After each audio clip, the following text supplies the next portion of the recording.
Hello, if you want to watch exclusive lemon content on What If Naruto, then go to my Boosty. The first link in the description here contains such hot stories for adults, such as What If Naruto was a daddy for Sarada, or Kushina and Mikoto vulgar Naruto mommies. Follow the link and enjoy. I'm waiting for you. The blonde had an exasperated scowl on his face as he tried to keep up with his teacher's hasty pace. And the only thing you told me was to shut up while we were in these lands. What is your deal? Old man continued to pester the blonde. Jiraiya, now as equally annoyed as his student, gave a frustrated sigh. I told you to be quiet so we can pee through this region as discreetly as possible. But fine, since you won't do that anyway, I suppose I can tell you now. Seeing as Naruto had at least calmed enough to pay attention, he started explaining. I just got a new piece of information from my spy network that could be useful and we need to address it as soon as possible, explained the Sonin as patiently as he could, which at the current moment wasn't much.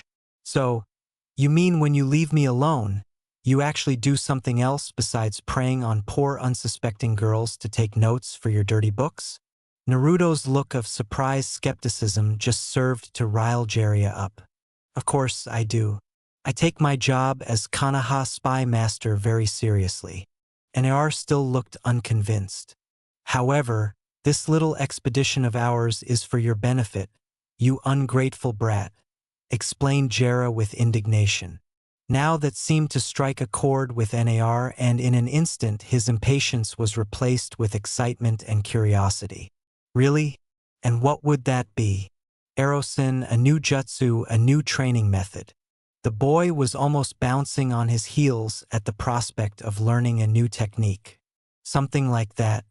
I just got word from a trustworthy source of something that could boost your training. Did you know that the Hachibi Jinriki from Kumo has complete control over his Biju? Then the sage glanced at Naruto to see how the boy responded. The information left NAR speechless and wide-eyed for a moment. Complete control of O. Was that even possible? He could control up to 3 tails while barely keeping his sanity. For Naruto, full control of Iju was something that seemed so out of reach. If Kumo's Jinriki could do that, he ought to be a truly formidable shinobi. Jiraiya, on his part, found Naruto's reaction to be amusing. Yeah, amazing, isn't it? And my source told me that apparently the Hibi Jinriki learned to master his Biju in a secluded island somewhere in the Land of Lightning. It seems that whatever is on that island was a key factor in learning to use the Hachibi. NR was in complete awe at the news. Could a secret method for controlling Buju truly exist? He didn't know what to think of it. It seemed too good to be true. However, it also filled him with hope. If he managed to control that kind of power, his dreams and goals could be within his reach. He could protect his precious people. He could have enough power to become Hokage. And he could take back Sasaki from Orochimaru's grasp. Do you really think I can do it? Aosen said NAR with doubt. But more than that, he was afraid. The last time he attempted to control more than 3 tails of the Tsubi's chakra, he almost ended up killing Jiraiya. It's worth checking out, kid. If it helps you to control even 1 more tail, it would still be worth it. Jiraiya's urgency, however, was that he was worried about Naruto's well-being. While he could say that the boy had improved amazingly in skill since he started his training trip, he was still nowhere near close to the strength he needed to take on a member of Akatsuki. They were strong. Having monsters such as Uchiha Itachi and Hoshigaki Kisame was a testament to that. If the rest of their members were even close to the power of those two, then they truly were fearsome. But the most worrying thing on his mind was that Kumo's Jinriki had complete control over his Beiju, and they still were planning on taking him on.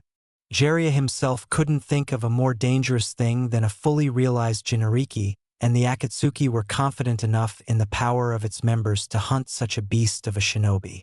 If those were the kind of foes that NAR was up against, then the boy simply had no hope of coming on top. Not at his current level. He needed to find a way for Naruto to get strong fast, and he needed it now. He had considered trying to teach the boy Sage Mode, but he didn't know how long it would take. Typically, completely mastering Sage Mode took years, and it didn't warrant that you would be adept at it. If he spent that time teaching Sage Mode to Naruto and the boy didn't master it, then all that time would have been a waste. And that was a time that could have been better spent trying to make him stronger to face the Akatsuki before they made their move. With NAR pondering on his ability to control the Kyabi, and with Jiraiya full of worry for his apprentice and godson, the walk quickly went silent. Naruto, noting the downed atmosphere that his teacher was expelling, raised an eyebrow and couldn't help but feel curious and confused for his master's strange behavior. What's up with the old perv all of a sudden? Jiraiya soon realized that his gloomy demeanor was starting to make NR suspicious, so he promptly changed topics. Anyway, we should make haste and get out of the land of lightning as soon as possible. Well, at least it's land. We have to look for a boat to start searching for that island. Even if the adjacent sea is still technically part of the land of lightning, Kumo doesn't keep as many close tabs on its sea like they do on its land. All this caution further confused Naruto. But Erosen, I thought we were neutral with Kumo. We are, but that doesn't mean that there isn't tension between the villages. Remember, kid, neutral just means that we aren't actively trying to rip each other's throats. It doesn't mean that we are friends, explained the sage. Nar just squinted his eyes and put his hands behind his head. It's just so stupid, Erosen. To be always so hostile with each other for things that happened long ago. It just seems so petty. A peaceful future is a much better thing to aim for than keep an old conflict going. Dad Bio. Jiraiya responded by exhaling a long breath and putting on a hopeful expression. If only it were that easy, kid. People won't forget past wrongdoings just like that. And a lot of times they are in their right to feel that way. Remember your little Hyuga friend? That question seemed to surprise Nar. Hinata? Yeah, what of her?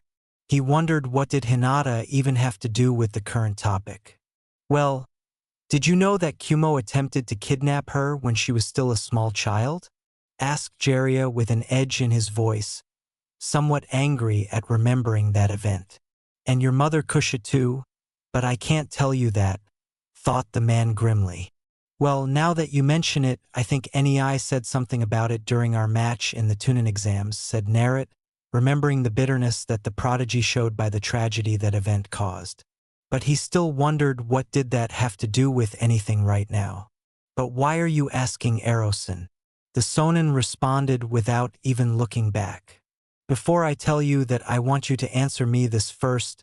Why do you think Kumo wanted Hinata for?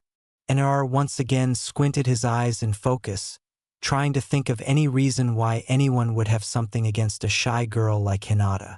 And when she was a child, no less. For her eyes, I think. He barely recalled the reason that Niji had mentioned in the exams.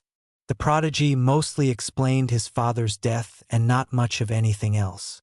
Jiraiya nodded, glad that his student knew at least that much. The Bakugan is one of the 3 great Jujutsu. Many would do anything to get their hands on such a powerful Kujenki. And what would have they done to her? Erosen, raise her as one of their own, inquired the blonde. Naruto knew Hinata and considered her one of his precious people. And he had a strong conviction that she would never leave Konoha, not even if they tried to convert her since childhood. However, Nar failed to pick on the real meaning of the attempted kidnapping.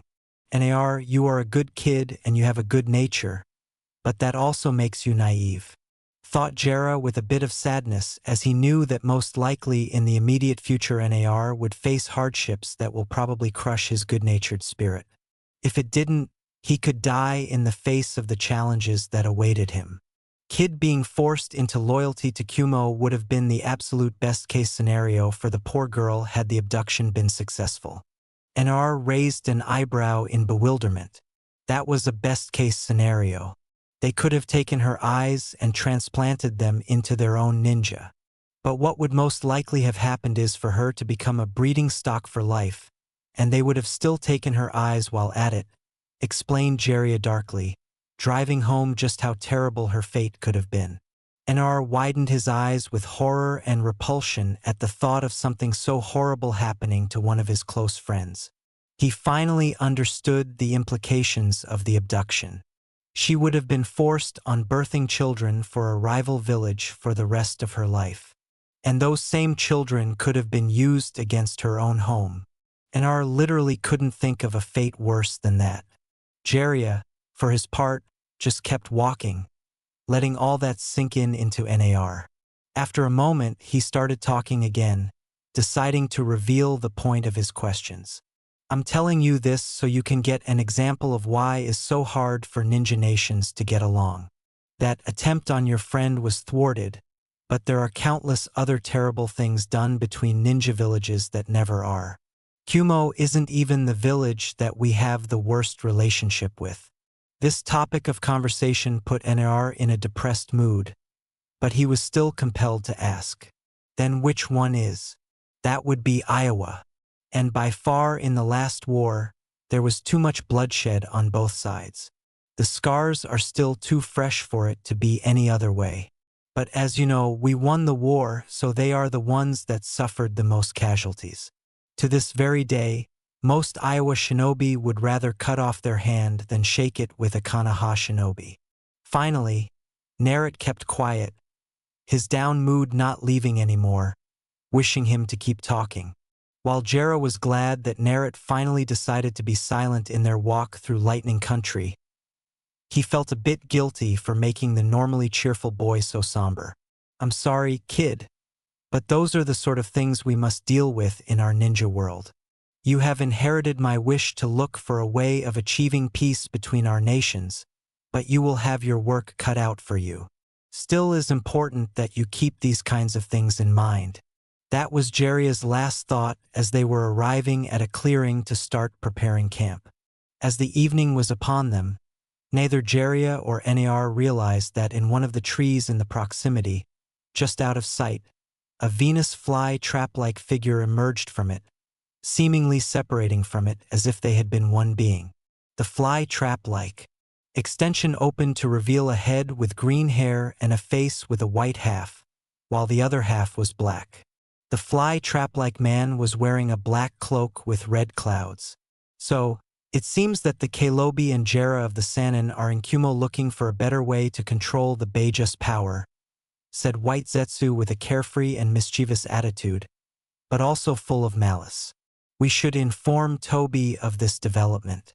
This time, Black Zetsu was the one who spoke, but unlike his white counterpart, he sounded much more serious and eerie. After that, Zetsu just sank again into the tree trunk until it left no sign that he had ever been there in the first place. Unknown location. A tall man wearing a black cloak with red clouds sat on a rock in a damp, dark cave.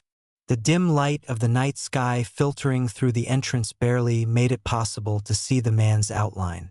The strange man had short, spiky black hair, and his face was covered by an orange mask with a spiral pattern that only left a hole for his right eye. He had his arm resting on his knee as he patiently waited for Zetsu to finish his briefing on the new intel regarding the Keibi. And that concludes my report, finished Black Zetsu dutifully. The man just kept silent, thinking over this new bit of information. What should we do about this, Tobi? This could be a good chance to snatch the Keibi, even if it is a bit early, said White Zetsu with a toothy grin, restless for a plan of action. Tobi could see what Zetsu was getting at.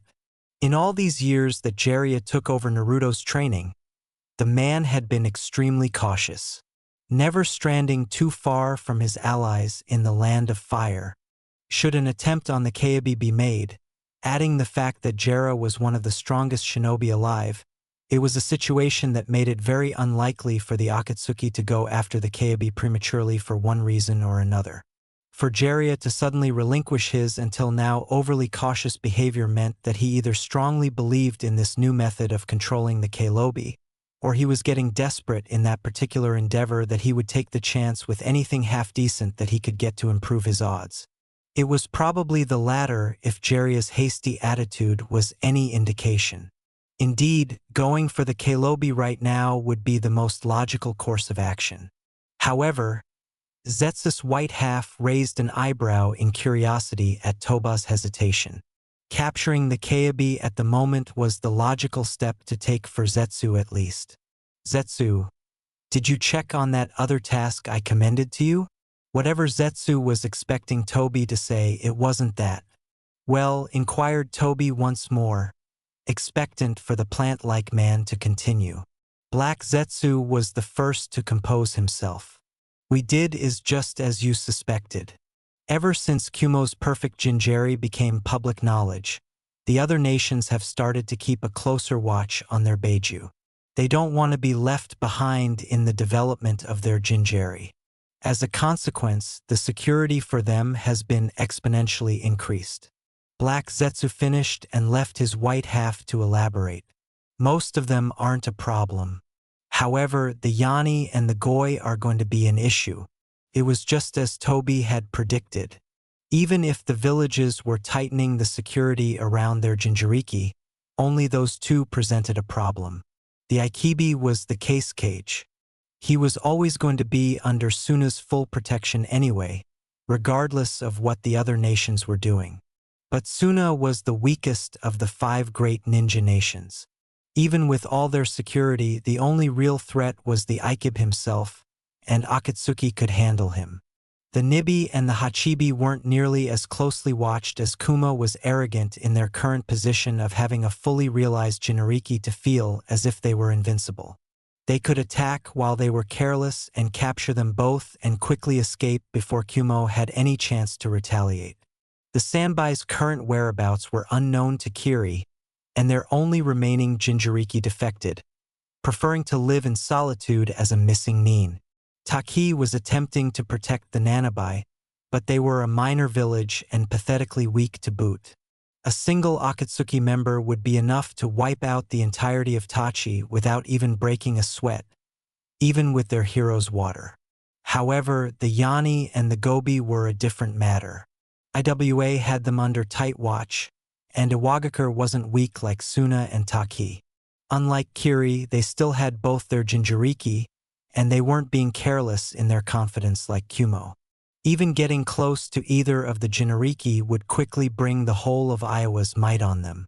Even the Akatsuki would have trouble fighting 2 seasoned Jinriki supported with an entire powerful ninja village that had the most experienced kage in all the elemental nations all at the same time.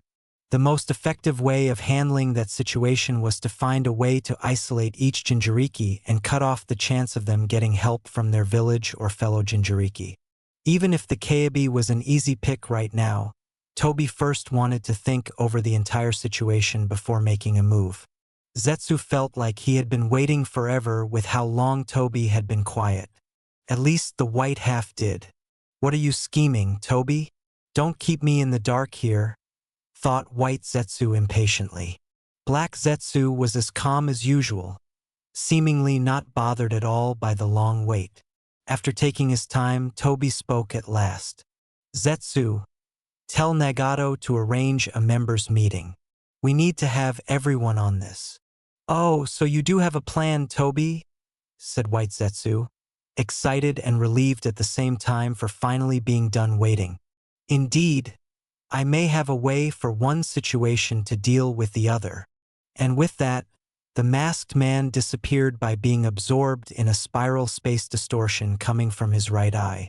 Knowing that was his cue to leave, Zetsu sank into the ground, leaving the damp cave empty.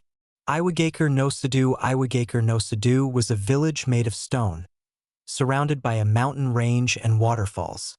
The buildings were carved out from the very same mountains of the region, making them like towers, and due to its hill-like structures, the paths between them had to be connected with bridges. The village had business of all kinds with civilians and ninja going on about their daily routine. As one of the great 5 ninja villages, it was a sight to behold. And currently, their leader, the Tsuchikage, was eating in a small barbecue restaurant celebrating with his son, Kitsuchi, his bodyguard and family friend Akatsuchi, and finally his granddaughter Kuritsuchi. Akatsuchi tried to leave some barbecue for the rest of us. Even I may not be able to pay for all the food you eat, said the ruler of Iowa. Oni was a very short old man. He had a long beard that reached to his chest and an almost as equally long mustache. Due to his age, his white hair only covered the lower half of his head, which he kept in a top knot, and had a red round nose. He wore a green flak jacket covered by a green coat with yellow borders. I'm sorry, Suchikak-sama. I'm just making the most out of this. Is not every day that you offer to pay for everyone's meal, said the voracious boy. Akatsuchi was a large, plump young man, had small black eyes, a large round nose, and seemed to have a perpetually happy-going face. He was wearing the standard Iowa uniform, which consisted of red clothes covered by a brown flak jacket. But he also wore a red bandana over his head that had the metal plate of a forehead protector, and he kept a yellow scarf wrapped around his neck. Well, this is a special occasion after all. Koritsuchi has been waiting a long time for her Hunin promotion. Kitsuchi was a tall man. He had dark eyes, a big nose, and graying hair, and a beard. He was also wearing the standard red uniform of IWA with brown flak jacket and like a katsuchi over his head. He also wore a red bandana with Iwa's forehead protector insignia. Took you long enough to promote me, Gramps. You know damn well I'm one of the best shinobi in the village, said Koritsuchi smugly. She was a young woman of 17, almost 18 years of age. She was wearing the standard red Iowa uniform with brown flak jacket and forehead protector. However, her right sleeve was missing and wore black gloves on her hands. She also had a red skirt that showed her fishnet-covered legs. She had pale skin and short black hair framing her face, but her most notable feature was her pupil-less pink eyes. Your head is hard as stone and your ego is too big for your own good. I first wanted to make sure that your judgment was fit for a Junin, said Onoi in a matter-of-fact manner. While it was true that she was one of their most skilled ninjas and probably their best kunoichi, and at only 17 years of age at that, she could be very overconfident, brash, and a bit immature at times, but there was no denying that she was a prodigy. There were even talks among the populace that she was well on her way to be the best option for Tsuchikage once retired. Koritsuchi just dismissed her grandfather's claim, waving her hand with a carefree smile. Yeah, just you wait, old man. I'm gonna take your job before you know it. I'm just getting started by becoming Junin. In fact, I bet I could beat most Junin in Iowa. You just proved his point. Koritsuchi thought Akatsuchi with a sweat drop on his head and a deadpan expression. Oni huffed in indignation at Koritsuchi's careless attitude. That's exactly why I didn't want to promote you just yet. If you keep acting like that, you will never be Tsuchikage though. You can't deny, Pops, that Koritsuchi is strong for her age. If her skills keep growing at the rate they have been, before long she just might become our best candidate for Tsuchikage, remarked Kitsuchi. Not you too, Kitsuchi Dantiti, go encouraging her behavior, said Inoki, exasperated at his son. Akatsuchi just laughed at their antics and Koritsuchi soon joined him. Anyway, we are here to celebrate and I would like to make a toast for Koritsuchi's progress, said Kitsuchi, now standing up. May she continue making as an Iwagaker proud, he said while lifting his cup for Koritsuchi echoed Akatsuchi and Onoke, and even some of the other clients joined in, also proud of the Tsuchikage's honorable granddaughter. Later that day, Koritsuchi sat on her bed as the late afternoon sunlight came through her window. She had a sad look in her eyes while she looked at a picture frame in her hands. The picture was that of a woman that looked strikingly similar to Koritsuchi. In fact, if it hadn't been for her long hair and her more mature look, she could have been a carbon copy of Koritsuchi. In the picture, she had a serene but joyful smile while she gazed at a small bundle in her arms that could only be a baby. The tomboy just kept stroking her fingers on the borders of the frame, wondering what would her mother say if she could see how far she had come in her shinobi career. I got promoted, Mom, Junin, just the same as you. she sorrowfully tough with a sad smile as she kept staring longingly at the image of her mother. Wherever you are, I hope you are watching me. On my honor, I swear I'll make you proud, thought the girl with sadness. She always knew you were going to be a splendid kunoichi. Kitsuchi's words momentarily startled Kuretsuchi. She had been so immersed in her thoughts that she failed to notice her father in the doorway. Dad, I didn't know you were there. I was just flustered. She quickly put the photograph on her nightstand. She hated when others saw her moments of vulnerability, even if it was her dad. There is no need to feel embarrassed. Missing the people important to you is not a weakness. I myself think about her every day, said Kitsuchi with a faraway look in his eyes while he leaned on the wall. Kuretsuchi didn't know if missed was the right word to use. To miss someone, you had to remember the person. She had been too young, barely a year old, when her mother died that she couldn't recall her.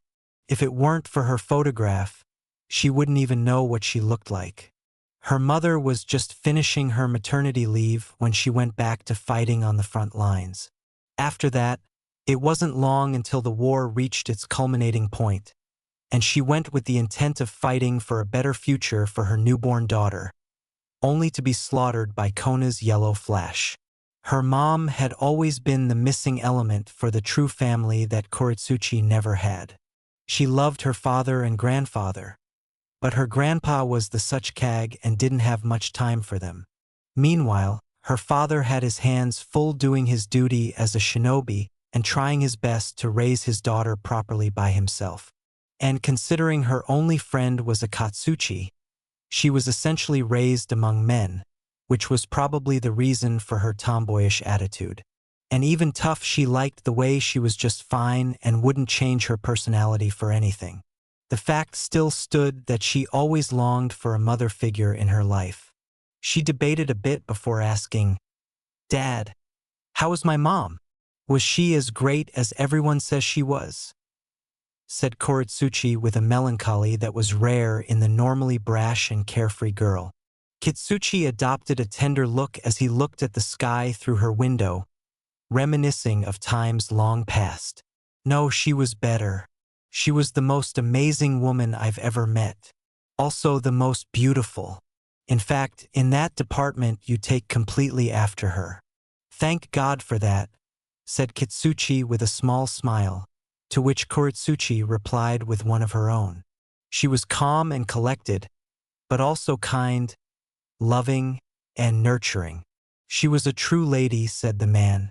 Well, I definitely didn't inherit any of that, replied his daughter with a forced laugh. Kitsuchi glanced at the girl appreciatively.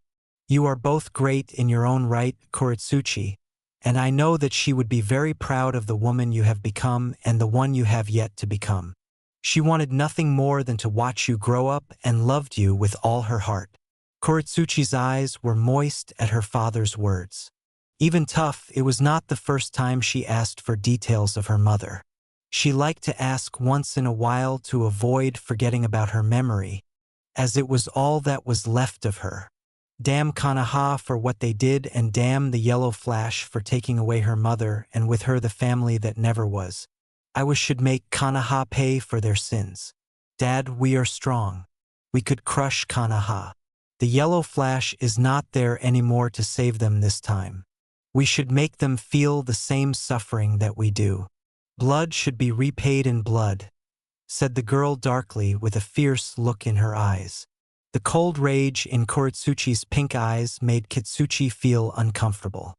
He gave her a disapproving look and tried to reason with her. We have talked about this before.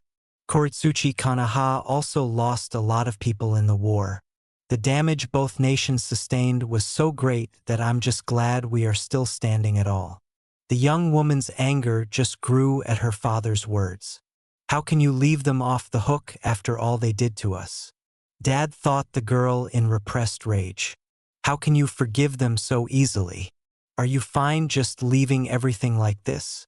Maybe you didn't care about Mom as much as you The strength of the slap that interrupted Koritsuchi was enough for it to be heard in the whole house. She lifted a gloved hand to her reining cheek as she looked at her dad with a shocked expression. "How dare you talk to your own father like that? I miss her like you can't even imagine. She was the love of my life, but it's precisely because I loved her that I know the pain of loss, and I would never wish to put our people through the horrors of war again." Kitsuchi was all but shouting. The rage in Koritsuchi was so strong now that she finally snapped at him. "You and Gramps are just cowards. If I ever become Tsuchikage, I will do what we should have done a long time ago and give Konoha what it deserves." Instead of hitting her again like Koritsuchi expected, Kitsuchi just stared at her with the biggest look of disappointment he had ever given to her. "Maybe Dad is right. With that attitude, you don't deserve to be Tsuchikage." And with that, Kitsuchi just turned and walked out of her room, leaving Koritsuchi alone and seething with anger. "Fine, you can keep being Konoha's understudy for all I care." She then took a step forward and smashed the door shut as soon as her father left before throwing herself at her bed and buried her face in her pillow, staining it with wrath-induced tears. "Just you wait. I'll become Tsuchikage one day and I will burn Konoha to the ground." The Tsuchikage's office. Oni had had a long day, but he was finally wrapping up the last stacks of paperwork. He was finishing later than usual as his little get-together with his family put him behind in his work. He was about to call it a day when he got a knock on his door. He groaned at his rotten luck. Was a little rest too much to ask? He gave permission to enter and through the door, stepped in one of his ambu, his porcelain mask of an animal, signaling him as such. "Speak, Hawk. It's been a long day, so out with it," demanded the tired old man. The Anbu got on one knee and lowered his head as a sign of respect to his leader. "Forgive my late intrusion, Tsuchikage-sama, but I have urgent news for your ears only." Oni raised an eyebrow in curiosity at that. "Is that so? And what would this urgent news be, if I might ask?" "Our spies reported that Jera of the Sannin is heading deep into the land of lightning along with his pupil," reported the Umbu in a monotone voice. The Tsuchikage looked unimpressed and at the border of exasperation. "I fail to see what is so urgent about it. I don't care what Jera does, and he is in the land of lightning. Let Kumo deal with it. It's not our problem. What is important to note is his apprentice. He is training the Keibi Jinariki," continued the Umbu. "Now that God's attention the Keibi you say." I see, thought Noki, understanding what it meant. It was a buju for the taking. If they captured the Jinjuriki, extracted his buju, and sealed it in one of their own ninja, they would not only reduce Konoha's military might, but Iowa would become the only village in all the elemental nations to have 3 buju. Even Kumo would have to be wary of them. Perfect Jinjuriki or not, it was a golden opportunity and the idea was appealing. However, I see where you are coming from, but he is being guarded by Jeria of the Sannin, and he is no pushover. The amount of men we risk by sending them against Jeria is too high, and that is without taking into account that we would be trespassing into Kumo's territory. Should we fail, we risk starting a war with 2 other nations while throwing away military assets," explained Onoke. "There is another detail, and is perhaps the most important. Our spies have managed to find out that the boy not only is the Keibi Jinariki but also the only child of Kona has Yellow Flash himself," continued the Ambu in the same even voice. The Tsuchikage's eyes bulged out of his head at the news and got up on his chair with a single jump. "What did you say? The Yellow Flash's son. Are you sure about this?" asked the old man with urgency. The Ambu stood up and pulled an envelope out of his flak jacket and handed it to him. "That is a picture of the boy. The resemblance is uncanny." The Tsuchikage hastily grabbed the envelope and pulled out the photograph. He stared wide-eyed in agape at what he was seeing. "It's like seeing a ghost. He is practically identical to the Yellow Flash." If that wasn't enough, we also found out that he was born 15 years ago on October 10th. The same day the Kaibi attacked Konoha. Now Onoke had no doubt in his mind that he was the Yellow Flash's son. Jinariki were typically picked from the Cage's family to more easily ensure their loyalty. What a better host than the Yellow Flash's newborn child. Do you know anything about the boy's abilities? It is to our knowledge that he possesses the summoning contract with the Toads and already mastered the Yellow Flash's original jutsu, the Rasengan. Jera was the one who trained the Yellow Flash. After all, it is to be expected that he would want the man's son to follow in his footsteps. The diminutive Sukiag had a scowl on his face and was grinding his teeth at what could be the second coming of Konoha's Yellow Flash. The same man that almost single-handedly turned the last war in Konoha's favor. The very same man that killed 1,000 Iowa shinobi in a single battle. Among those casualties was Kitsuchi's late wife. Onoke had heard enough. Now he had a choice to make. Good job for bringing this to me. You are dismissed. The Umbu gave a bow to his leader and exited the office, leaving the such to his thoughts. Oni had already forgotten about his previous tiredness and knew he wouldn't be getting any sleep that night as he had a lot to consider. Mountain range of Iwagakure, outside of Iwagakure, and just far enough to avoid the village patrols, two men waited. They both wore black cloaks with red clouds and were using conical straw hats. However, one was a hunched figure that you could only see the upper half of his face as his lower half was covered with a piece of cloth. He also had what appeared to be a long metallic scorpion-like tail that came out of the back of his robe. The other figure was a young blonde man with long hair that he kept in a high ponytail and had a long bang hanging over his left eye. But the one trait that really drew attention were what appeared to be a mouth in each of his hands. What is taking him so long? I hate to be kept waiting, said the shorter one with a deep hoarse voice. You should really learn some patience, Suzori. No, donna. After all, with that body you have all the time in the world. Said the blonde man to his partner with a cheeky grin. Shut up, Dara. I'm not in the mood to be listening to your paddle, said Suzori with irritation to his partner. So touchy, being so close to home makes me a bit nostalgic. I wouldn't mind leveling a building or two to remind my countrymen of the magnificence of my art. Said Dara while playing with some clay to pee. The time that trash you do with your clay is an art. Art is everlasting is something that can be admired for generations to come. And I told you to shut up, repeated Suzori. Your puppets are okay, I guess, but nothing compares to the beauty of the power of an explosion. Hearing people's screams of terror as their houses crumble down just brings a tear to my eye, said Dedera, waving off Kaser's previous comment. Suzori was about to lash out at Dera for once again failing to be silent when suddenly the same Ambu that had been with the such Kag just an hour ago arrived in a shunchant body flicker. Took you long enough. How did it go? Asked the puppeteer at the Iowa anew. The sleeper agent turned his head at Suzori and stared straight at him through his porcelain mask and responded with a monotone voice. The such Kag seems to have taken the bait. I expect him to mobilize against the QB soon. How I would have loved to see old man Onoki flipping his when he found out about the boy, said Dara, giving a small laugh. Then everything went according to plan. Return to your post. We are done here. Suzori dismissed his sleeper agent and the Umbu went away the same way he had come. Now all that is left to do is wait for the perfect moment. If everything goes well, we might just snag as 3 buju at once. Un statet de rat. You can wait by yourself. I'm not staying here doing nothing. I'll come back later when the time to act is right, said Suzori, turning away and walking in the opposite direction. Wait up, Suzori. No. Donna, we still have to report to Leader Sama.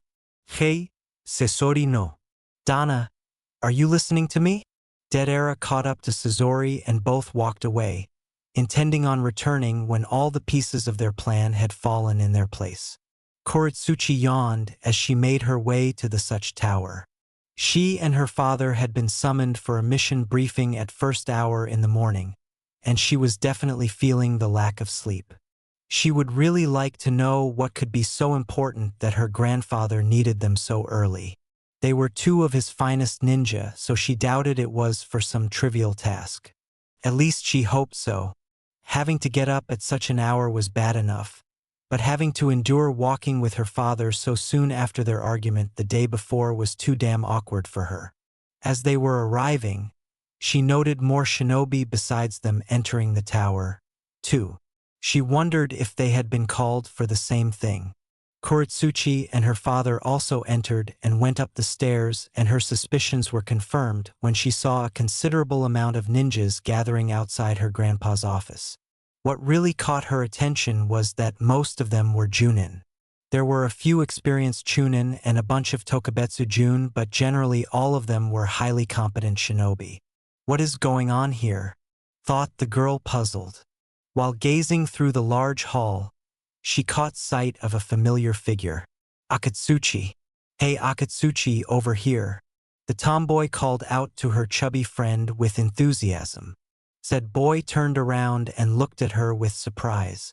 Koritsuchi, I didn't know you were here too, responded the young man with his ever-present cheerful face. I just got here, said the girl with a small smile. And speaking about it, do you have any idea of what's this all about? Akatsuchi just shook his head while giving a shrug. No idea really. I got called here so early I didn't even have time to get breakfast. The young prodigy gave a sigh and turned her head to look in contemplation at the rest of the ninja gathered. Same on my end. I wonder what's gotten into the old man. There are too many high-ranked shinobi in here.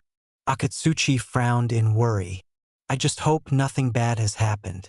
Koritsuchi could only agree with him. After a considerable amount of ninja arrived, they were called into the room.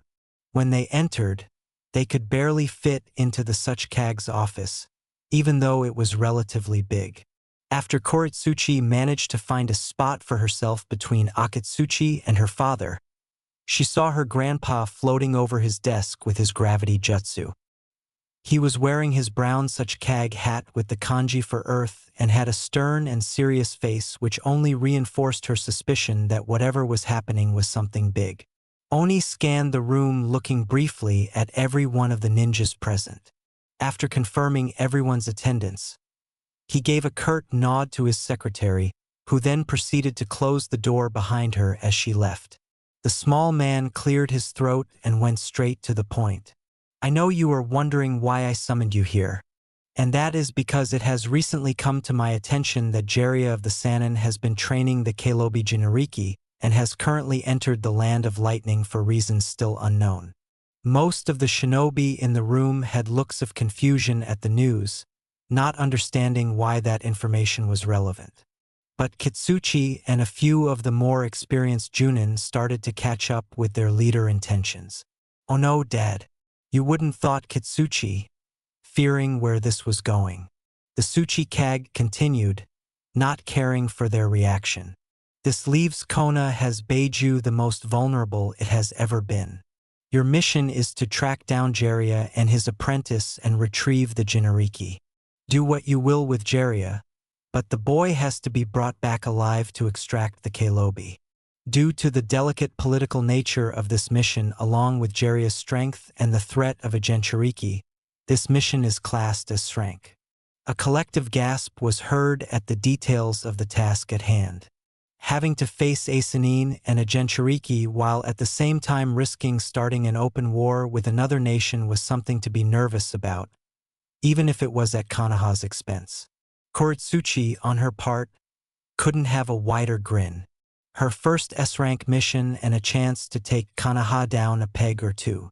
She was as ready as she could be. Oni was just about to wrap up the briefing. You will meet at the village gates in an hour. Aside from all of you, I have recalled some of the Umbu with low priority missions to help you. Their skill is more required at the moment. Kitsuchi will be the commander of this force. If there are no questions, you are all dismissed. Finished the cage and waited for them to either go or voice a concern. Everyone started leaving except for Kitsuchi, who stayed behind, staring at his dad in silence until it was only father and son in the room. Oni turned to look at his son with a raised eyebrow. Something the matter, Kitsuchi? Kitsuchi's face turned into a look of incredulity at his father's words. You ask, what's the matter? This mission a mistake? That's the matter. You are risking starting a war when after all these years recovering from the third war, we are finally at our former strength. And you are risking throwing away all that progress just for a single buju. The small man narrowed his eyes at Kitsuchi's tone. This is a good opportunity for Iwagakure. If we succeed, we could become the strongest village in the elemental nations by the mere fact of possessing 3 biju. His son couldn't accept his reasons. I can see that, but the risk is too great. Is not worth it. I know you, Dad. I know that there has to be more to it than that. What are you not telling us? Demanded Kitsuchi.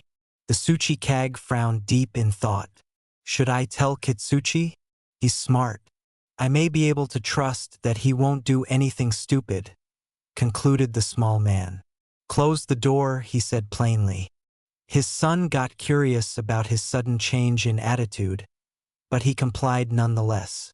When they sensed that no one was around anymore and the door was closed, the Tsuchikage started speaking again. What I'm about to tell you doesn't leave this room. You can tell no one, not even Koritsuchi. No, especially Koritsuchi. Do you understand?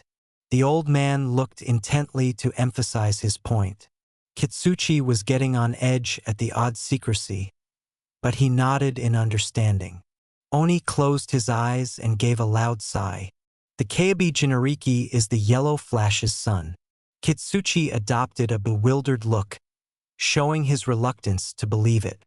That can't be the Yellow Flash's son. Are you totally sure about this? His father nodded and raised his hand. He was holding a picture of a blond boy. I have received good intel on him. Along with this picture, Kitsuchi looked over the photograph and widened his eyes in surprise. He looks exactly like that man. How are we just learning about this? And that's not all. It seems that Jera has been training him in his father's techniques. If we don't act now, in a few more years, Kanaha might have the next Yellow Flash that also happens to be the Jinariki of the Koubi. The Yellow Flash was bad enough. Imagine how the war would have been if that man had had the strongest of Bu boosting his already lethal skills, explained the small cage, displeased at remembering their bitter defeat at the hands of that man. Kitsuchi was silent in shock, and suddenly he realized why his father couldn't reveal this in the meeting. We need the boy alive if we are to extract the Keibi, and the hate for his father is too great in the hearts of Iowa shinobi. Had they know who the boy was, they wouldn't even concern themselves with keeping the Jinjuriki alive. He knew that if Koritsuchi found out, she would go at the Jinjuriki with the only intent to gut the boy and watch him die a slow death. Heck, he didn't know if he himself could resist the temptation to get retribution for his dead wife. That boy was the Yellow Flash's flesh and blood after all. Making him pay for his pain would be the closest thing he could get to justice. But he would never put his men in danger for something as petty as revenge. It wasn't worth it. I understand what you were saying, Dad. And even though going for the boy would bring some justice for our fallen soldiers, for my wife, I still can't accept risking another war. However, you are the Tsuchikage. If this is really your final say, I can't do anything but comply, said Kitsuchi with finality. Onoke stayed firm nonetheless, not swayed at all by his son's attempt to change his mind. Glad to hear that you at least know your place. Now go. You have a mission to accomplish. Kitsuchi made his way out of his father's office, a look of resignation and disappointment marring his features. There was nothing left to do but to execute his orders to the best of his abilities, for he knew that if he failed, the consequences would be severe. Merchant Island in the Land of Lightning. It had been a few days of traveling from small island to small island looking for information to find yet another island. NR was getting tired of going around asking people in all these villages only to find dead ends. And on top of all that, they had to constantly keep a low profile while at it to avoid catching the eye of Kumo Ninja. All in all, it was a pretty tedious experience for the orange-clad blonde. He was sitting on a bed in an inn's room that he and Jeria rented for the day when he heard the door open and saw his master walk in. "You are finally back, Arosen. Did you learn anything of use this time?" asked Nar, hopeful for any kind of advance. He was so tired of going around in circles. Jeria scratched the back of his head nervously, knowing that Nar wouldn't like what he learned. "Well, apparently the island we are looking for is a dangerous place used as a training ground by Kumo. It is crawling with dangerous wildlife, giant hostile animals, and the like. It's practically Kumo's version of our forest of death." As expected, Nar blew up. "Say what? How did your precious contacts forget to get that tiny little detail? Their own forest of death was bad enough. And this one was on an isolated island in the middle of a rival ninja nation. That was where they were so eager to get to." His master raised his hands in a placating manner at the outburst. "Easy there, brat. I know it may be a bit dangerous, but if it gives us a real shot at controlling more of the Kyobi's chakra, then is a risk worth taking." Nar wasn't having any of that. "Tough. Not if we are dead. The stupid fox is not worth risking our heads over it. And I don't know about you, but I'm sick of searching blindly for a place that we aren't even sure is going to help us. I'm done. I'm going back to the land of fire, and you can't stop me." Finished the young man and started to pack his belongings. Jeria finally lost his temper. The pressure from both the imminent danger his student was in for running low on time, looking for their last hope, was already thinning his patience. Now his student's behavior was the straw that broke the camel's back. "The Akatsuki are coming for you, dumbass," shouted the sage with a fierceness rarely seen in the old pervert, making Nar stop his rant as he was too stunned by his master's rarely seen temperament. "They are coming and you aren't ready. I'm sorry, Nar. I really tried to put you at a level that would be acceptable to defend yourself against them, but the truth is I failed. You stand no chance against them as you are now. This is our best shot to ensure that you are strong enough when the time comes. And so far I have no better ideas." By the end of his argument, Jeria's mood had changed from anger to depressed at finally admitting his failure in preparing Nar to defend himself. Nar was speechless at his master's revelation. While he already suspected that he wasn't strong enough to take on an Akatsuki member Hiden, he had hoped that at least he could hold his own. But judging by what Jeria said, he would be no match at all for any of them. Now he was just as depressed as his old teacher. He felt as if his training had been for nothing. They sulked in silence for a bit until Nar asked with a sullen voice in his head down, "Heard anything else that could help us find it?" Jeria also waited for a bit before answering. "The island is on top of the shell of a giant turtle. That is why it's so hard to find. Let's just go," mumbled Naruto with resignation. And so, with their spirits down, they were off to continue their search for the elusive island. Now both of them hoped more than ever that whatever was in there would be able to help them, as it was their last hope for their training trip. Toby once again sat alone in a cavern, going over the current situation in his mind, and so far everything was going according to the plan. The Tsuchikage had sent a large elite force with a lot of his most skilled shinobi in pursuit of the Kyobi. And among those in the force were most of the Umbu patrols usually guarding the Yendi and Gobi. Now getting close to the Jinariki wouldn't be a problem with the meager defenses left protecting them. All that was left was for Zetsu to confirm when the assault unit went too far past Iwagakure's border that they wouldn't be able to help once the Akatsuki made their move. Speaking of the devil, at that moment the fly trap-like man materialized out of the ground. He turned to Toby, ready to inform his leader of the development of their scheme. The force hunting the Keibi is already on the seas of the Land of Lightning, giving chase to the Jinchuriki. At this point, even if they were to turn around and come back, they would not get here in time to save the Yendi and Gobi, reported Black Zetsu in his deep monotone voice like always. That was what Toby had been waiting for. It was the moment to start making their move. Now is the time. Inform the others to be ready to act, but have them wait for our signal. The attack has to be a coordinated effort if we want to capture both Jinchuriki at the same time. Well do, Toby. They are already on standby. Some of them are restless to start, said White Zetsu with his usual cheery disposition before submerging himself in his black half on the ground. After just arriving, Toby stood up, ready to leave too. Even if he wasn't part of the operation, he still wanted to see the performance of the Akatsuki members, albeit at a safe distance, of course, as it still wasn't the moment to reveal himself to the world. Sea of the Land of Lightning. The cold breeze of the foggy night could be felt on the ship, but Kitsuchi didn't even pay attention to the uncomfortable weather. A lot was at stake on their success to pay any mind to it. The Iowa commander stood motionless on the railing of the wooden ship, showing an air of confidence and authority to help the morale of his troops. For Iowa shinobi, like them who were used to always fighting on dry land, the climate conditions were unfavorable. Not only was the environment bothersome, but most of the time they didn't even have land for their earth-based jutsu. And the only times they did was when they passed by the occasional small island. This meant that they were fighting at a slight disadvantage when it came to their jutsu repertoire.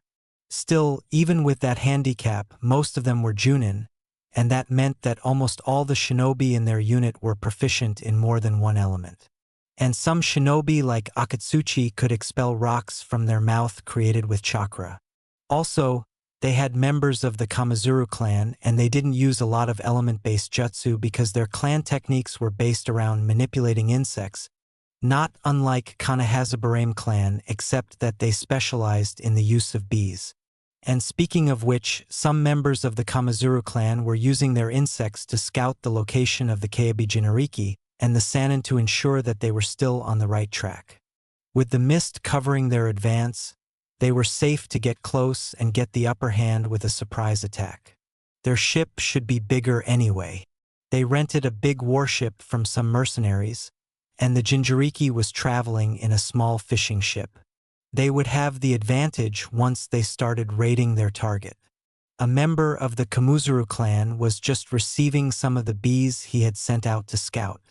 And after gathering the intel his small summon had brought him, he went straight to Kitsuchi. Captain Kitsuchi, we are only half an hour away from our target. If it wasn't for the mist, we could have a visual already. Kitsuchi gave out a deep sigh, knowing that a battle would soon break out. He quickly composed himself and called out to his men in authority. All of you prepare for battle. We will soon reach the Jinchuriki and Jiraiya of the Sannin. If you have anything you need to do to properly equip yourselves, now is the time. Everyone started digging through their ninja tools and grabbed any weapons they may need. Koritsuchi and Akatsuchi were on the lower deck finishing their preparations. Akatsuchi was nervous about the mission. He had never been against a foe such as Jiraiya, and the prospect of fighting the Sonin wasn't too appealing for the plump boy. So he tried to relieve some tension with small chat. What do you think of this, Koritsuchi? Aren't you a bit tense? Or scared for that matter? The tomboy turned to look at her friend with an excited grin. Scared? Not a chance. This is the biggest mission I have ever gotten, and if we succeed, we will deliver a fatal blow to Konoha. Besides, we have a large force of strong shinobi with us. Even just you, me, and Dad would be a force to be reckoned. With these many people here, There is no way we can fail. And on top of that, our targets are an old man and an inexperienced Jinjeri. How hard can it be to beat them with our forces? Said the girl with the confidence she was known for. Even with his friend's reassurance, Akatsuchi didn't feel any less nervous. I hope you are right, Kuritsuchi. The Sannin are supposed to be some of the strongest shinobi in the world, and we are always told to be wary of Jinariki regardless of their experience. The girl gave an unconcerned huff. Well, be fine. You worry too much, Akatsuchi, said the girl as she finished strapping her sword to her waist. Akatsuchi decided to drop the subject, knowing that he obviously wasn't convincing his friend about the dangers of the mission. He instead focused on something else that caught his attention. By the way, Kuritsuchi, that's not your usual sword, is it? I have never seen it before, he said, pointing at the sword on her hip. It looked like it had seen some use as the handle was worn out, even if it still seemed solid. Kuritsuchi put a gloved hand on the handle and took the weapon out of the scabbard. Oh, this? Yeah, this was my mother's. I had it stored away. I didn't want to use it until I became Junin and was skilled enough to honor her memory, she explained while examining the blade with a tender look as the blade showed the reflection of her pink eyes. Akatsuchi looked at her with a kind look, imagining how much the blade had to mean to the girl. Don't worry about a thing. You are a great kunoichi. I'm sure you will have no problem honoring her memory. Kuritsuchi put away the weapon and coughed in her hand, knowing that she probably showed more vulnerability than she intended. Well, that's enough of that. This is not the time to be getting mushy. Come on, we are just about to engage the Konoha bastards. We can't be down here when that happens, she said as she started going up the stairs to the upper deck. Akatsuchi went after her and soon joined everyone, with his worry returning at remembering the upcoming fight. Naruto shivered at the cold air. He was getting tired of this weather. He hadn't seen so much mist since his fight with Zabuza, and he couldn't say that he had missed it. Arisen, are you sure that the giant turtle was around here? It's cold as hell out here, and I can't see a damn thing, said NR before sneezing loudly. Jiraiya was leaning on the railing, trying in vain to spot anything around them using the small telescope that he usually used to peep at girls with. You heard the old man that lent us this ship. He said that he saw an immense island around these parts that seems to come and go as it pleases. If that's not an island on a turtle, I don't know what else could explain that. Unless it's a haunted island or something. NAR bleached at his master's words. A haunted island like with G-ghosts and stuff. And now that he thought about it, maybe the haunted island would explain the mist and the cold. Now his shivering got even worse, and not because of the bad weather. He started pacing from one side of the deck to the other, looking scared and on guard for anything suspicious. Jiraiya gave an exasperated sigh and turned around to scold NAR. Would you quit that? You are such a superstitious brat. You know that. He put the telescope away and regarded Naruto with an incredulous look. Ghosts aren't real, NR, I was just joking. Seriously, what kind of shinobi gets scared of that? That got the Jinjuriki to stop pacing and tried to act tough in an effort to save face. Scared me? Course I'm not scared. Ausen, who is scared? Umaki Naruto is scared of no ghosts.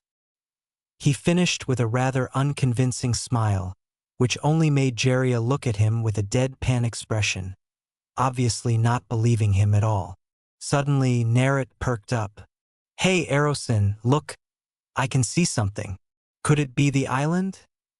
He said while pointing at the distance. The Sannin got a curious look and glanced over where Naruto was pointing at, and he could indeed see a silhouette through the mist. However, it wasn't big enough to be what they were looking for, but it was still rather big. But that was probably because whatever it was close. Soon, the silhouette revealed itself to be a large ship, at least 10 times the size of their own. Jiraiya narrowed his eyes in suspicion at the ship's abrupt appearance. They both stared at it for a moment before they heard the ship's crew yell, "Charge! Get those Kanaha scum!" Suddenly, a large squad of Iowa shinobi started raiding Jiraiya and Naruto's ship. Jiraiya widened his eyes in alarm at the unprovoked attack. "Oh hell no," and prepare to fight. "This is an ambush," yelled the old master at his pupil. Nar looked equally as shocked before snapping himself out of it and formed a single-hand seal for his favorite technique. Taju Kage Bunshin no Jutsu Multiple Shadow Clone Technique.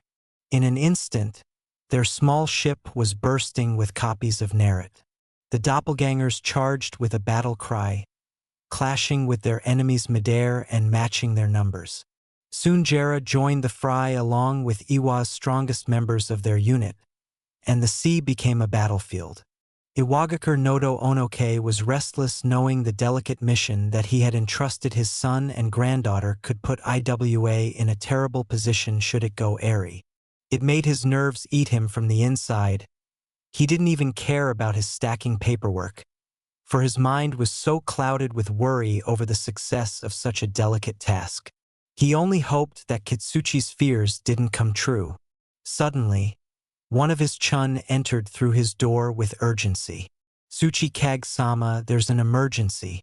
You should come immediately." The young man was so worked up that he didn't care to ask for permission to enter. Onoke jumped in his chair at the intrusion. "What's the meaning of this? You better have a good reason for barging into my office in such a manner," said Onoke, angry at the disrespect of his subordinate. Even his leader's foul mood didn't deter the young man from his haste. "Han and Rashi, sir, something is wrong with the Jinjuriki." The Tsuchi Kage got upset upon hearing that. "What do you mean about that?" demanded the diminutive man. Onoke followed the tunin to the roof, and he could in fact see a great amount of smoke coming from two different locations in the distance. Rashi and Han's cabins. "They are battling. They wouldn't be using that much strength otherwise," said the such in worry for them to be fighting just when he had recalled their ambu patrols had to mean that someone was waiting for the perfect moment to go for both of them at once. Couldn't be a coincidence. Someone planned this. "Call all the available shinobi we have. We need to protect the Yani and Goi. I'll be personally going to help Rashi, you and the rest help Han," said the such in a hurry to the young man. Before the man could reply, Onoke noticed two small white clay spiders crawling on both sides of the shinobi and widened his eyes. Recognizing that particular jutsu, the small man floated away with his gravity jutsu just as the small arachnids detonated on the chunin he had just been talking to. The resulting explosion was big enough to blow a good part of the roof they were standing on, and the only sign that the young man had been there was a shower of blood and gore. Onoke looked with shock at what just a second ago had been one of his shinobi. "Long time no see, old man. Did you miss your old student?" Uncalled a cloaked figure in the sky, riding what appeared to be a giant white dragon made of clay. If Inoki hadn't been angry before, now it was a certainty. "Dedera, I knew it was you. I could recognize your jutsu anywhere." The small man glared at his former pupil. The blond man grinned mockingly at the old Kage. "And here I thought that you would be happier to see me. I was in the neighborhood and decided to take a moment of my time to visit my old home. Everything's looking good over here. You have done a great job of keeping things in check. Onoke, however, this place is missing my touch. But no matter, that's nothing a couple won't fix." Onoki leveled himself with his attacker using his gravity jutsu and took a glance at the attire of his former student. "That cloak. So you are a member of Akatsuki now. A little slow on the update, old man.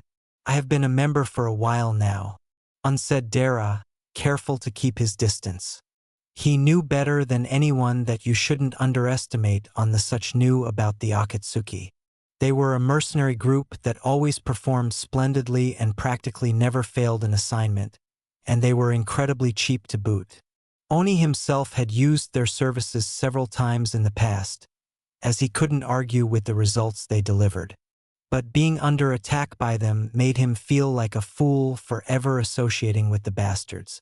The undersized man crossed his arms over his chest and demanded answers from his former soldier.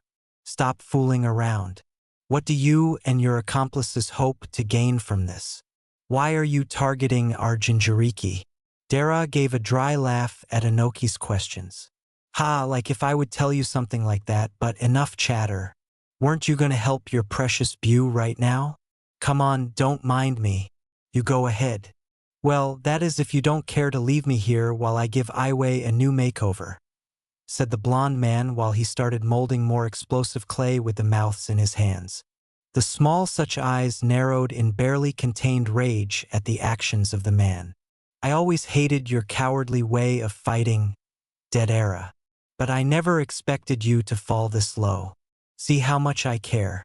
Try to keep up, old-timer on. And so Dara gave a sharp flip on his dragon and quickly started circling Iwagakure, all while dropping his bombs on civilians and ninja alike. Their screams of terror and agony filling the air. I'll have your head for this. Daida yelled a now vivid on Noki and started giving chase to the mad bomber, maneuvering through mountains and buildings as the self-proclaimed artist continued to bomb the city. Take this, you traitor Jinten Genki Hakuri no Jitsu dust release detachment of the primitive world technique. A small conical light started forming between the old cage's hands before expanding in a straight and large beam of light going directly for the terrorist. Dida halted brusquely, the advance of his giant clay dragon barely dodging the beam. Relief washed over him at avoiding such a deadly jutsu. As the Tsuchikage's former student, he knew that technique destroyed at a molecular level. If he was hit by that, there was no chance of surviving. Damn, that was a close call. Way too close for comfort. I think I really pissed off the old man this time. He didn't plan to stick around for long. Anyway, he just needed to buy some time for Suzori, Kyuzu, and Hedon so they could finish capturing the Yendi and Gobi. Thanks to the missing patrols usually guarding the beige, they were discovered only after they were halfway done with their fights. But they still needed just a small distraction to avoid any risk of anyone getting there in time to save the Jinjuriki or give chase once they got them. And that task had fallen onto Dara, as he had the best mobility out of all of them and was also the most slippery. He just needed to keep Onoke and the rest of Iowa busy for a short while. But at least as long as he stayed in the skies, the rest of the IWA ninja couldn't do anything but defend themselves from his explosives. Oni knew that Daro was stalling for his comrades, but he couldn't leave Iwagakure unprotected to the assault of the crazy blonde. If he had to choose to save his village or his Jinjeri, he would choose his village 1,000 times over. You'll regret ever showing your face here again. The next one won't miss. Dara clicked his tongue in worry. If he kept running away, he would eventually be caught. So, it was time to start defending himself. Don't think you can't take me on so easily, you old bat. Let's see how you like a taste of the greatness of my art. The large dragon turned around and went straight for the old cage. The clay creature started spitting small birds made of clay that started homing on the small man. Dead Era also started making exploding birds made of clay, and soon a large flock of the small creatures started swarming Onoke until he couldn't keep dodging for long and few of them managed to reach him. Dead Era made a single hand seal and yelled, "Katsu!" causing a large explosion. However, instead of the charred remains of IA's beloved leader, what fell was a rain of small pebbles, a rock clone. Where did he go? While looking around for any sign of the Tsuchikage, he caught sight of a bright light coming from down below. He widened his eyes and quickly did a barrel roll, but was just a bit too slow, and the next Gen-10 beam obliterated the left side of his dragon along with his arm. The mad bomber started a free fall while yelling bloody murder due to his missing limb, but he quickly got his bearings and made a large bird of clay with his remaining arm holding onto it.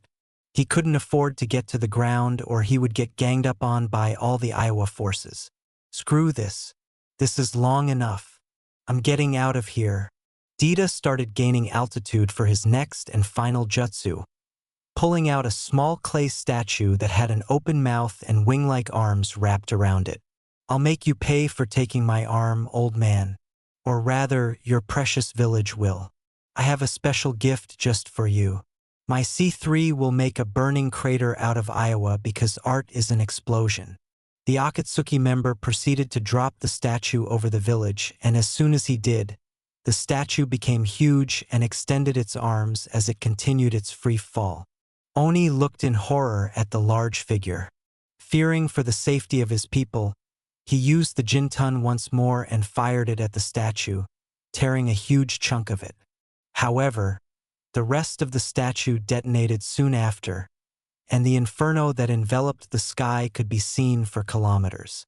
Once the explosion died off, the old Sukiag took to the air once more to evaluate the damage done. He managed to trigger the explosion high enough that the radius of it damaged only the taller buildings. But still, the shock wave was so strong that most of the surrounding structures got big parts of them blown off. And adding the rest of the C-1 bombs Dara had been using, there was virtually no building in Iowa that hadn't received some sort of damage. And speaking of the mad bomber, there were no signs of him anywhere. Obviously, he used the last jutsu as a distraction to cover his retreat. Anak was palpable. He had been unable to protect his Jinariki, his village, and his people. He continued to watch the damage done when one of his Anu reached the roof of the building he was floating over. Suchi Kak Sama. "We suffered heavy casualties in the center and west side of the village, and we still don't know the status of the Jinjariki." "Your orders, sir?" asked the masked shinobi, anxious for the answer of his leader. "Gather all the able shinobi you can find and look for wounded. Forget the Jinjariki. We must have lost them by now. Attending the injuries of our people is more important at the moment," said the diminutive man in resigned anger, knowing that they lost and the enemy had gotten what they wanted. The hatred in the man's eyes could have chilled to the bone anyone that met his gaze. "Akatsuki, I'll paint the streets red with the blood of your members, that I promise you. Sea of the land of lightning." The ocean was littered with the remains of what used to be a fishing boat, and there was the occasional Iowa corpse here and there. Even the warship that I had used was in a poor condition by the ferocity of the skirmish. The only thing keeping the battle even was Jeria's prowess and the sheer number of Keibi-enhanced clones that NAR could make. And even then, the two Kanahasha shinobi were starting to be overwhelmed, having had more than a few close shaves. The situation was so critical that NAR had been forced into his chakra cloak, which made him sport a bubbling red aura of chakra in the shape of a fox. Had his canines and claws elongated, made his hair wilder, his whiskers thicker, and his eyes red and slitted. Kitsuchi was impressed. He knew of Jeria's strength, but he never had the chance of fighting the man until now. Not even during the war did the occasion present itself. But he had never expected the Sannin to be this strong. The man had managed to repel almost everything they threw at them, and the sheer amount of shadow clones that the boy could make was insane. But he could notice that both of them wouldn't be able to keep this up for much longer. Even if the Keibi Jinjariki seemed to have almost unlimited chakra, Jeria did not. It was only a matter of time until he dried himself out. "All of you, keep them on the defensive. They can barely hold on. Victory is almost ours." All his troops reorganized themselves and started preparing another round of attacks. Jeria noticed their attack pattern and knew what to expect. But he also knew that he and his pupil were in trouble if things kept going at this rate. There was no choice. He would have to use Sage Mode. Not only did Sage Mode improve all his abilities tremendously, but it also let him save his own chakra by using natural energy from the environment. Besides, having Shima and Fukusaku helping him would be a great asset. "Narrat, I need you to cover me for a moment.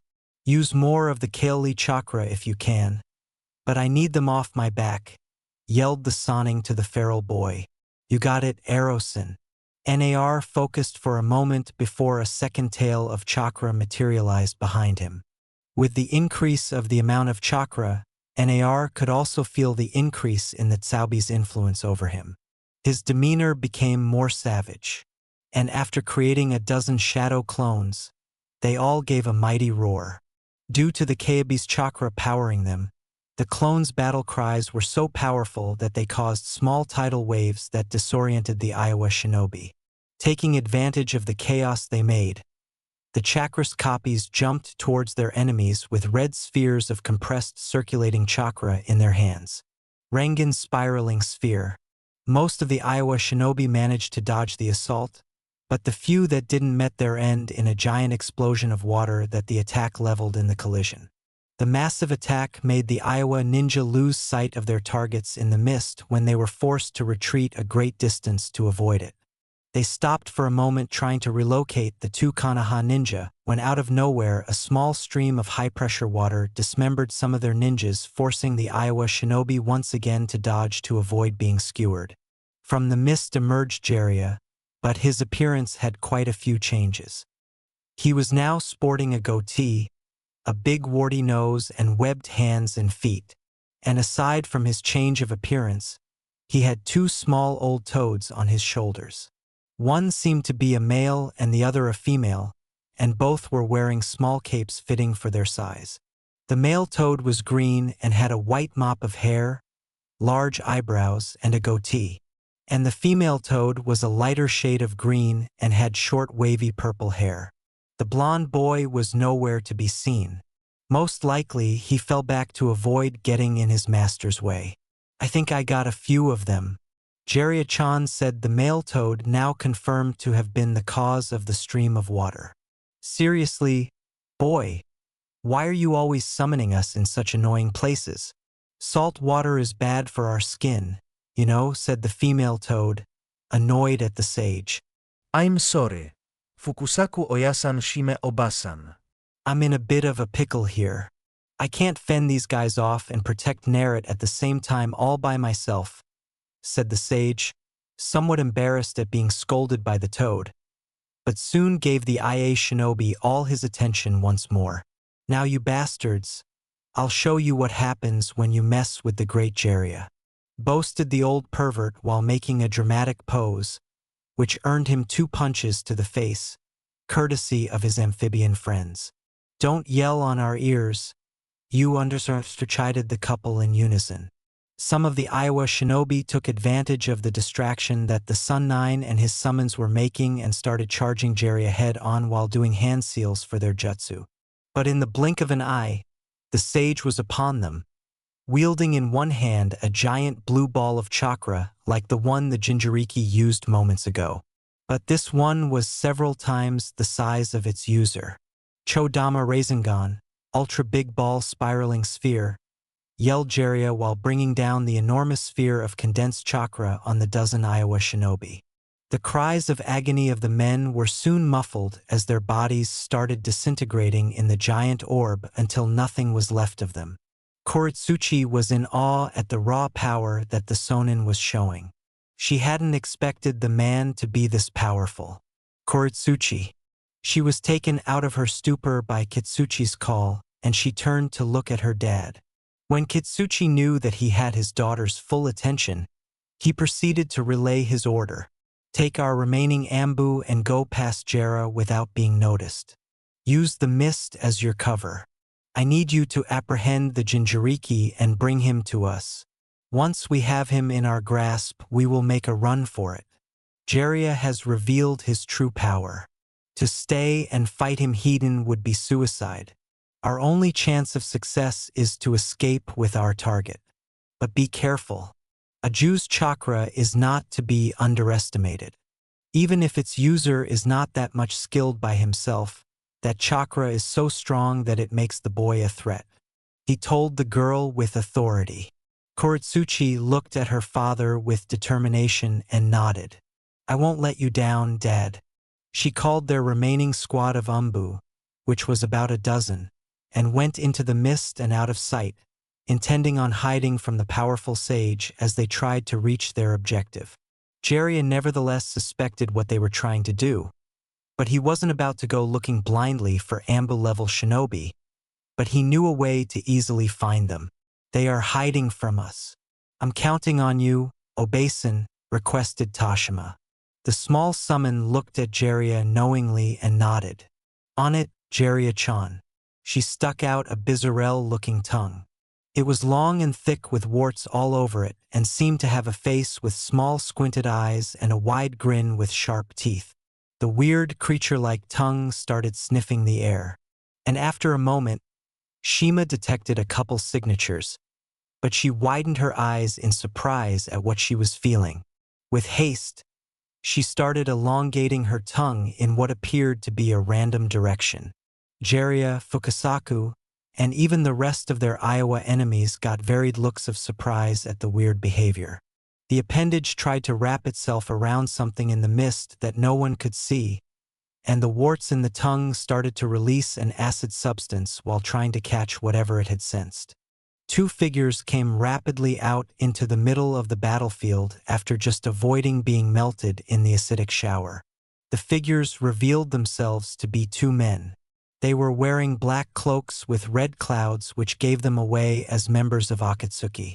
Jiraiya widened his eyes in worry at the identity of the newcomers, remembering the last time he met them.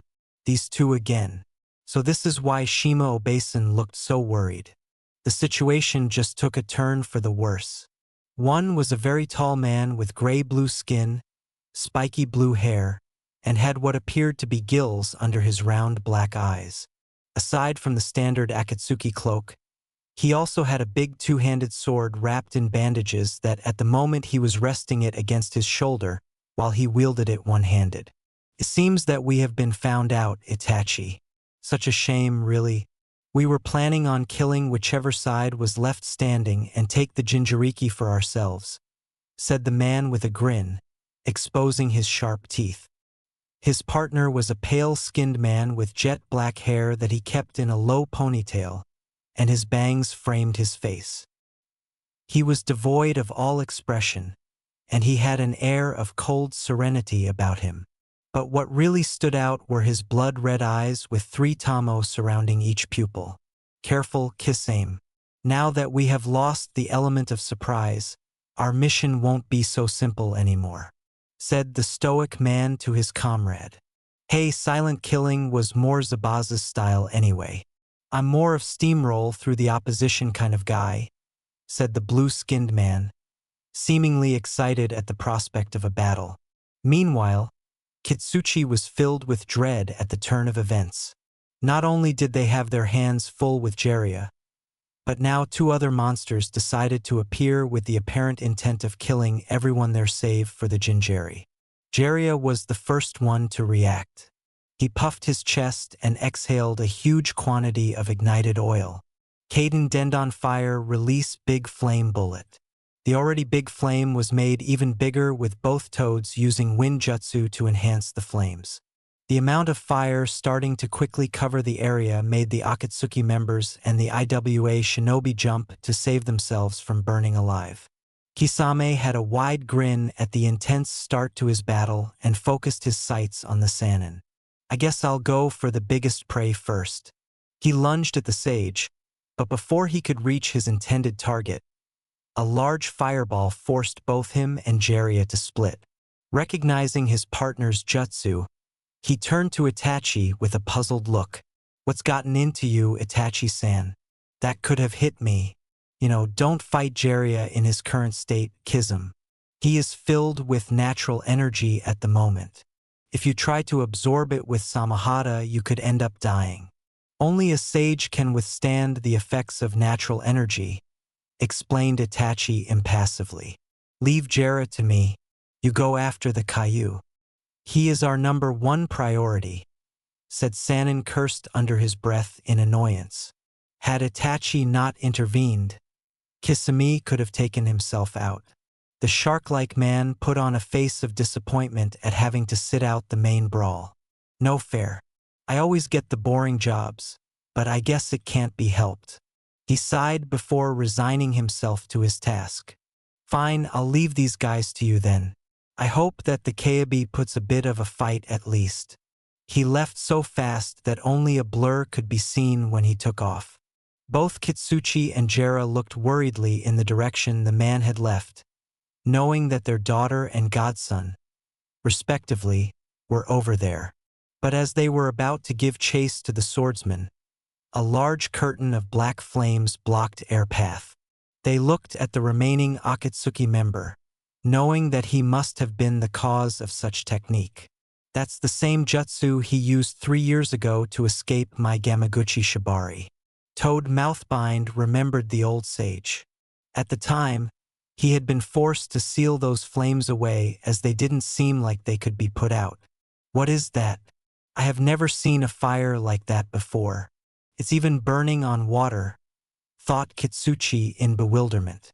All the remaining Iowa shinobi, Itachi, and Jera looked tensely at each other, and in an instant all 3 factions started the skirmish once again in an effort to make an opening to go help their respective allies. When Kizum reached NAR, the boy and his clones were already engaged in a fight with a squad of Umbu and a short-haired Kunoichi. As soon as he arrived, everyone stopped fighting and turned to look at him in surprise. Hello there. I'll be taking the Kaiba now, but you are free to try to stop me. Make it worth my while. The blue-skinned man told them with a predatory gaze.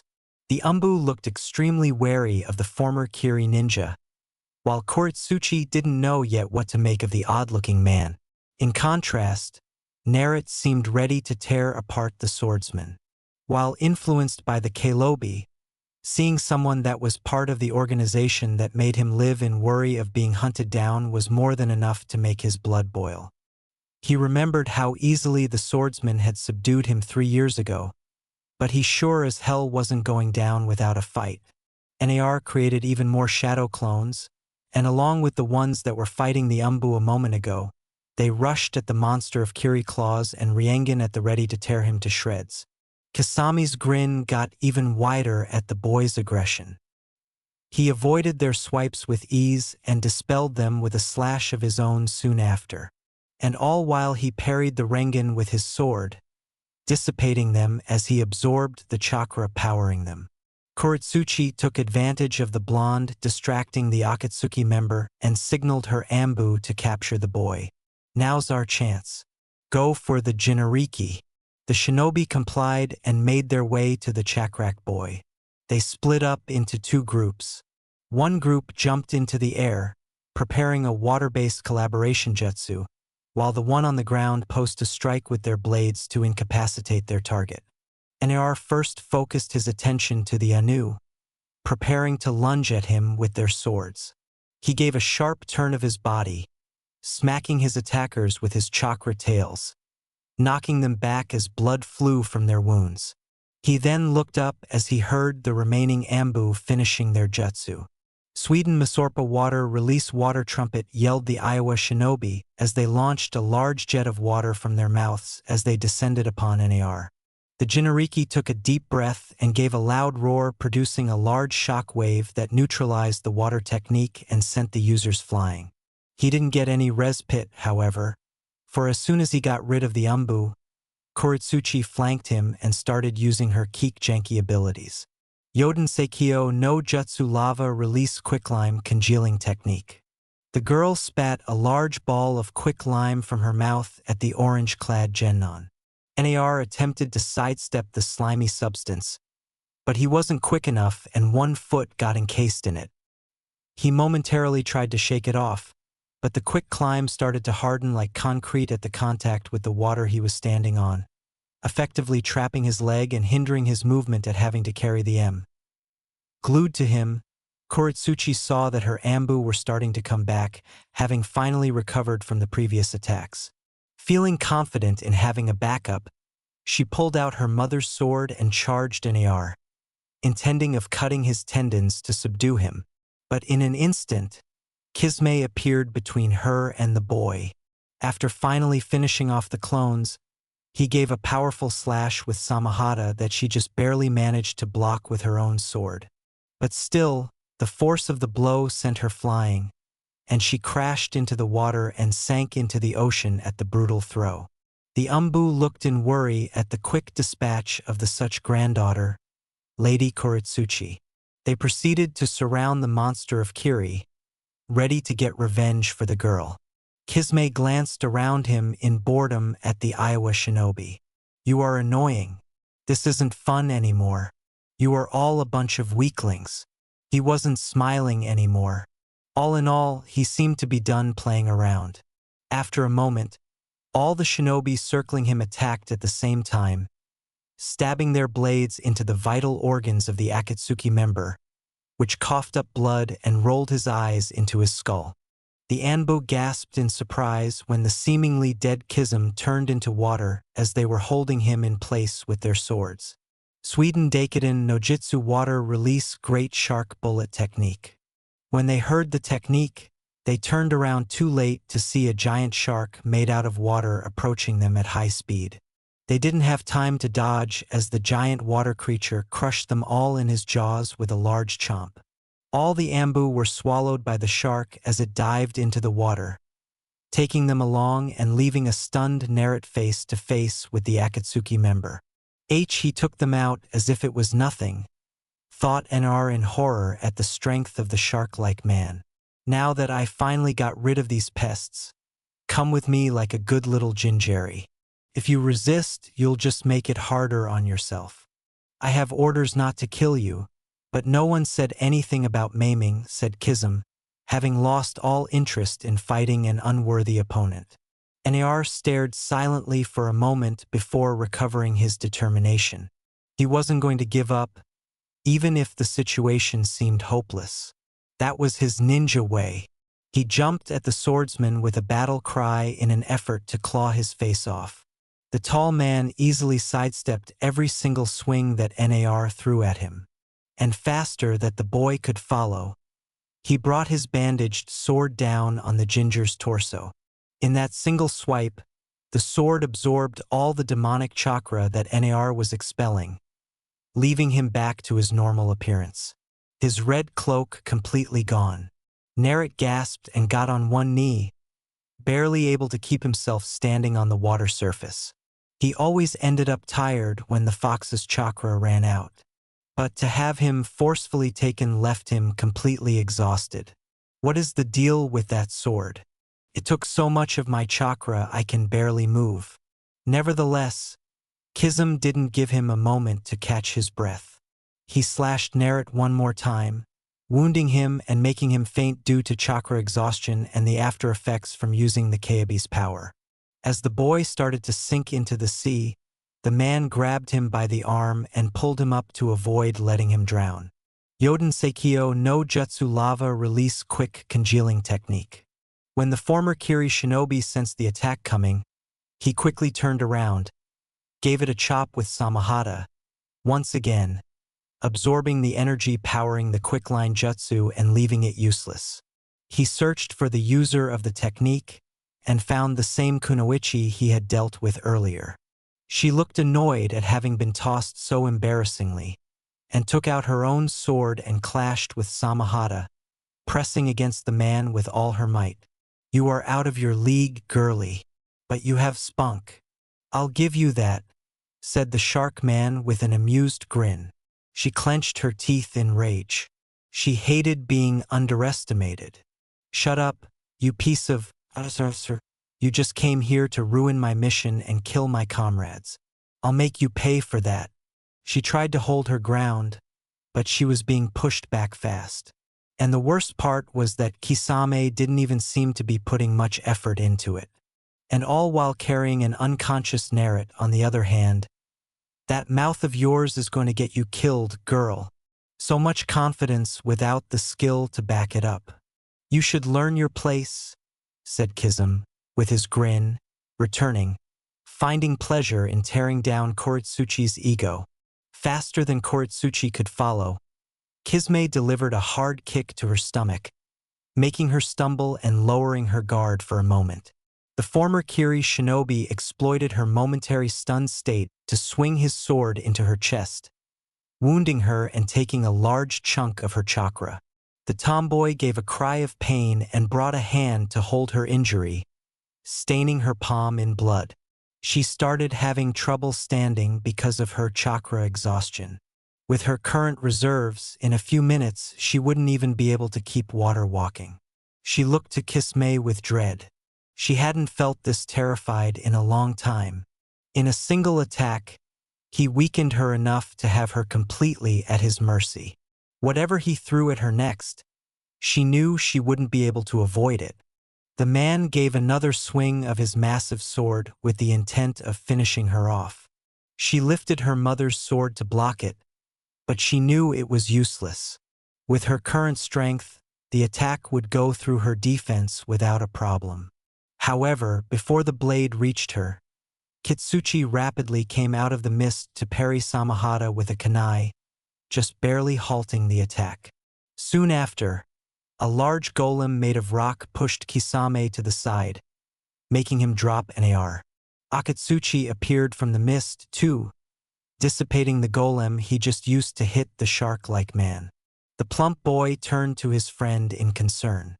"Are you okay, Koritsuchi?" She looked in surprise and relief at her friend and father, not expecting their intervention. She nodded to Akatsuchi, confirming her well-being. The wound wasn't life-threatening at the moment, but it would have to be patched up soon to avoid becoming so. Her father had her eyes peeled in watch for the missing Akatsuki member and quickly grabbed Naruto to keep him from sinking. He took a side glance to her daughter to relay her a new order. "Koritsuchi, take the boy and go quickly. The Yukaya and Jera will be here soon. The rest of our forces are keeping them occupied, but they won't last. Akatsuchi and I will try to hold this one for as long as we can," he said while handing her the unconscious Jinchuriki. She took the boy and carried him with uncertainty, not liking the idea of leaving her father and best friend to face such a dangerous opponent by themselves. Suddenly, Kisame came rushing at them, sword at the ready to cleave them off. Akatsuchi created another rock golem and intercepted the blade while Kitsuchi encased his first in stone with a jutsu, preparing himself to join the fight. "Go now," Koritsuchi yelled her father in urgency. She didn't waste another moment and took off, not even looking back. She ran through the mist with Naruto on her back. She could barely keep a decent pace with her low chakra and the open wound on her chest, but she continued nonetheless. She kept on looking for any place she could hide and rest. After she had recovered enough, she would go looking for her father and what was left of their unit. But first, she needed time to heal properly. After a while of sprinting, she started to make out a figure in the mist. And after getting closer, she noticed that it was huge. Soon, she came to see a large island, larger than any island she had seen until now. It seemed to have a large forest with giant spiky trees that was more than big enough to lose any pursuers. She wondered how she hadn't seen it before. With its sheer size, it should be hard to miss, even with the mist. But right now, she didn't care about that. She was glad to have found a place to rest. Itachi was busy looking for his partner as he expertly dodged the jutsu his attackers were sending his way. After his battle with Jiraiya of the Sannin and the IWA ninja went on for a while, his enemies reached the conclusion that Akatsuki was the main threat to take care about. Fighting Jiraiya was difficult all on its own, but fighting the sage in the Iowa shinobi at the same time was a dangerous business. So he had been forced to flee and attempt to regroup with his partner. When he found Kism, he was fighting 2 other Junin from Iowa, and by the looks of it, he was winning. Kisame looked as fresh as ever. Meanwhile, Kitsuchi had a couple gaping wounds on his leg and torso, while Akatsuchi was on all fours, barely clinging to the water surface due to a deep bloody injury on his back.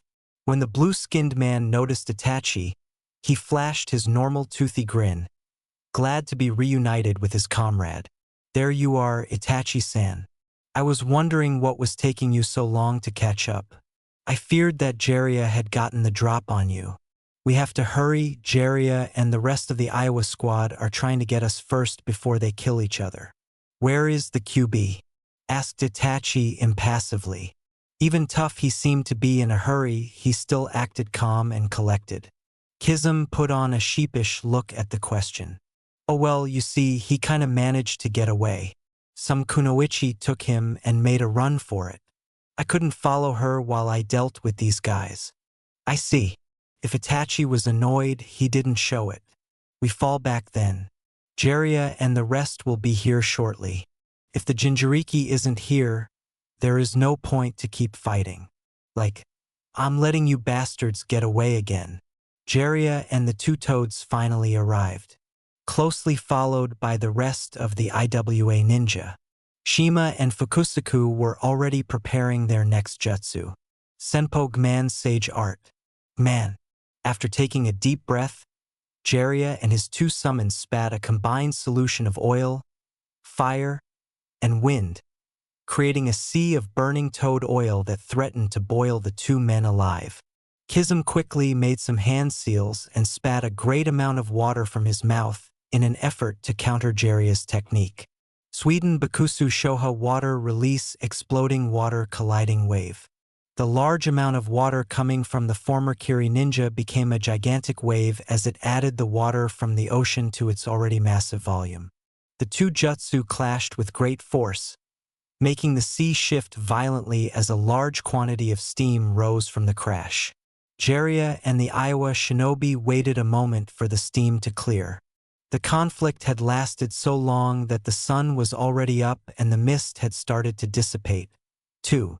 When the view was clear again, they managed to see both Akatsuki members riding two sharks made of water.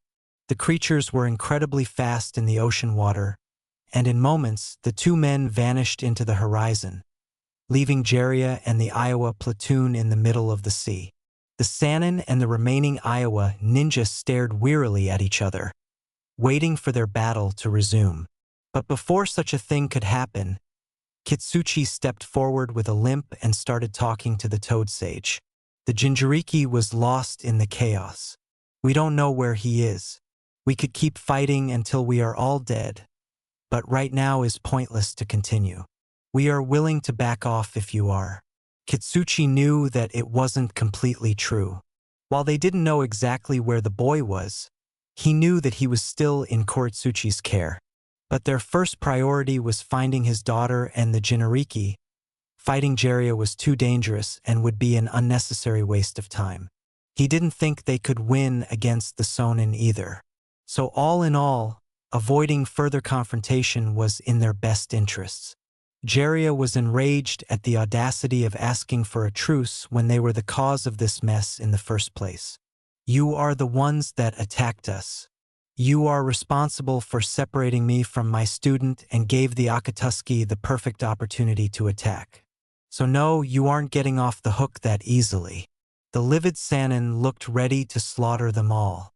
Jiraiya-chan, I agree with them. We should focus on finding your pupil instead. Intervened Fukusaku before his summoner started the fight. Anupi is right, boy. We have no more reason to keep fighting.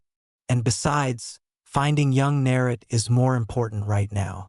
Shima tried to reason, thinking the same thing as her husband. Kitsuchi and his men were tensely waiting for an answer from the Sun Nine, ready to defend themselves should he not desist. Jiraiya, meanwhile, was grinding his teeth in. He wanted to get payback for all the trouble the Iowa bastards had caused, but he knew that logically the small toads were right. Finding NAR was of utmost importance. It had way more priority than getting revenge on his attackers. After a bit of internal conflict, he decided to withdraw. Fine, but don't think this is over. The Hokage will be hearing from this, and she will bring dire consequences to you all. Spataya with venom in his voice before banishing in a body flicker. Kitsuchi and the rest of the remaining shinobi let out a sigh they didn't know they had been holding, relieved at being alive.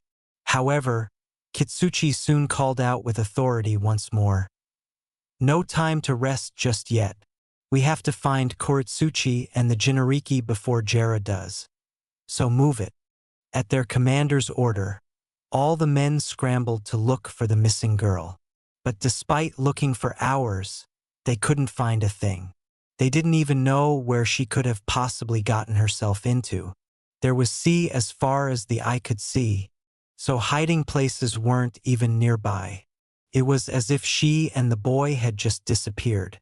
Island on the land of lightning. The first thing Narut noticed when he woke up was the foliage of the tall trees towering above him with the sunlight coming through them. The second thing he noted was a splitting headache he had and was only made worse with the glare of the sun coming through the leaves. But the third and most important thing he noticed was that he was gagged and bound. He widened his eyes in panic as the events of the day before rushed into his mind.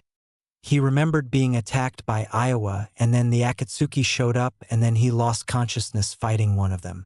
How he ended up in this place was a mystery to him. He attempted to stand and yell for help from his sensei, but to no avail. He squirmed some more while his groans were muffled by the rag in his mouth when he noticed a girl coming into the clearing. He recognized her. She was one of the Iowa bastards that got him into this mess. The pink-eyed girl grimaced when she saw that NR had woken up.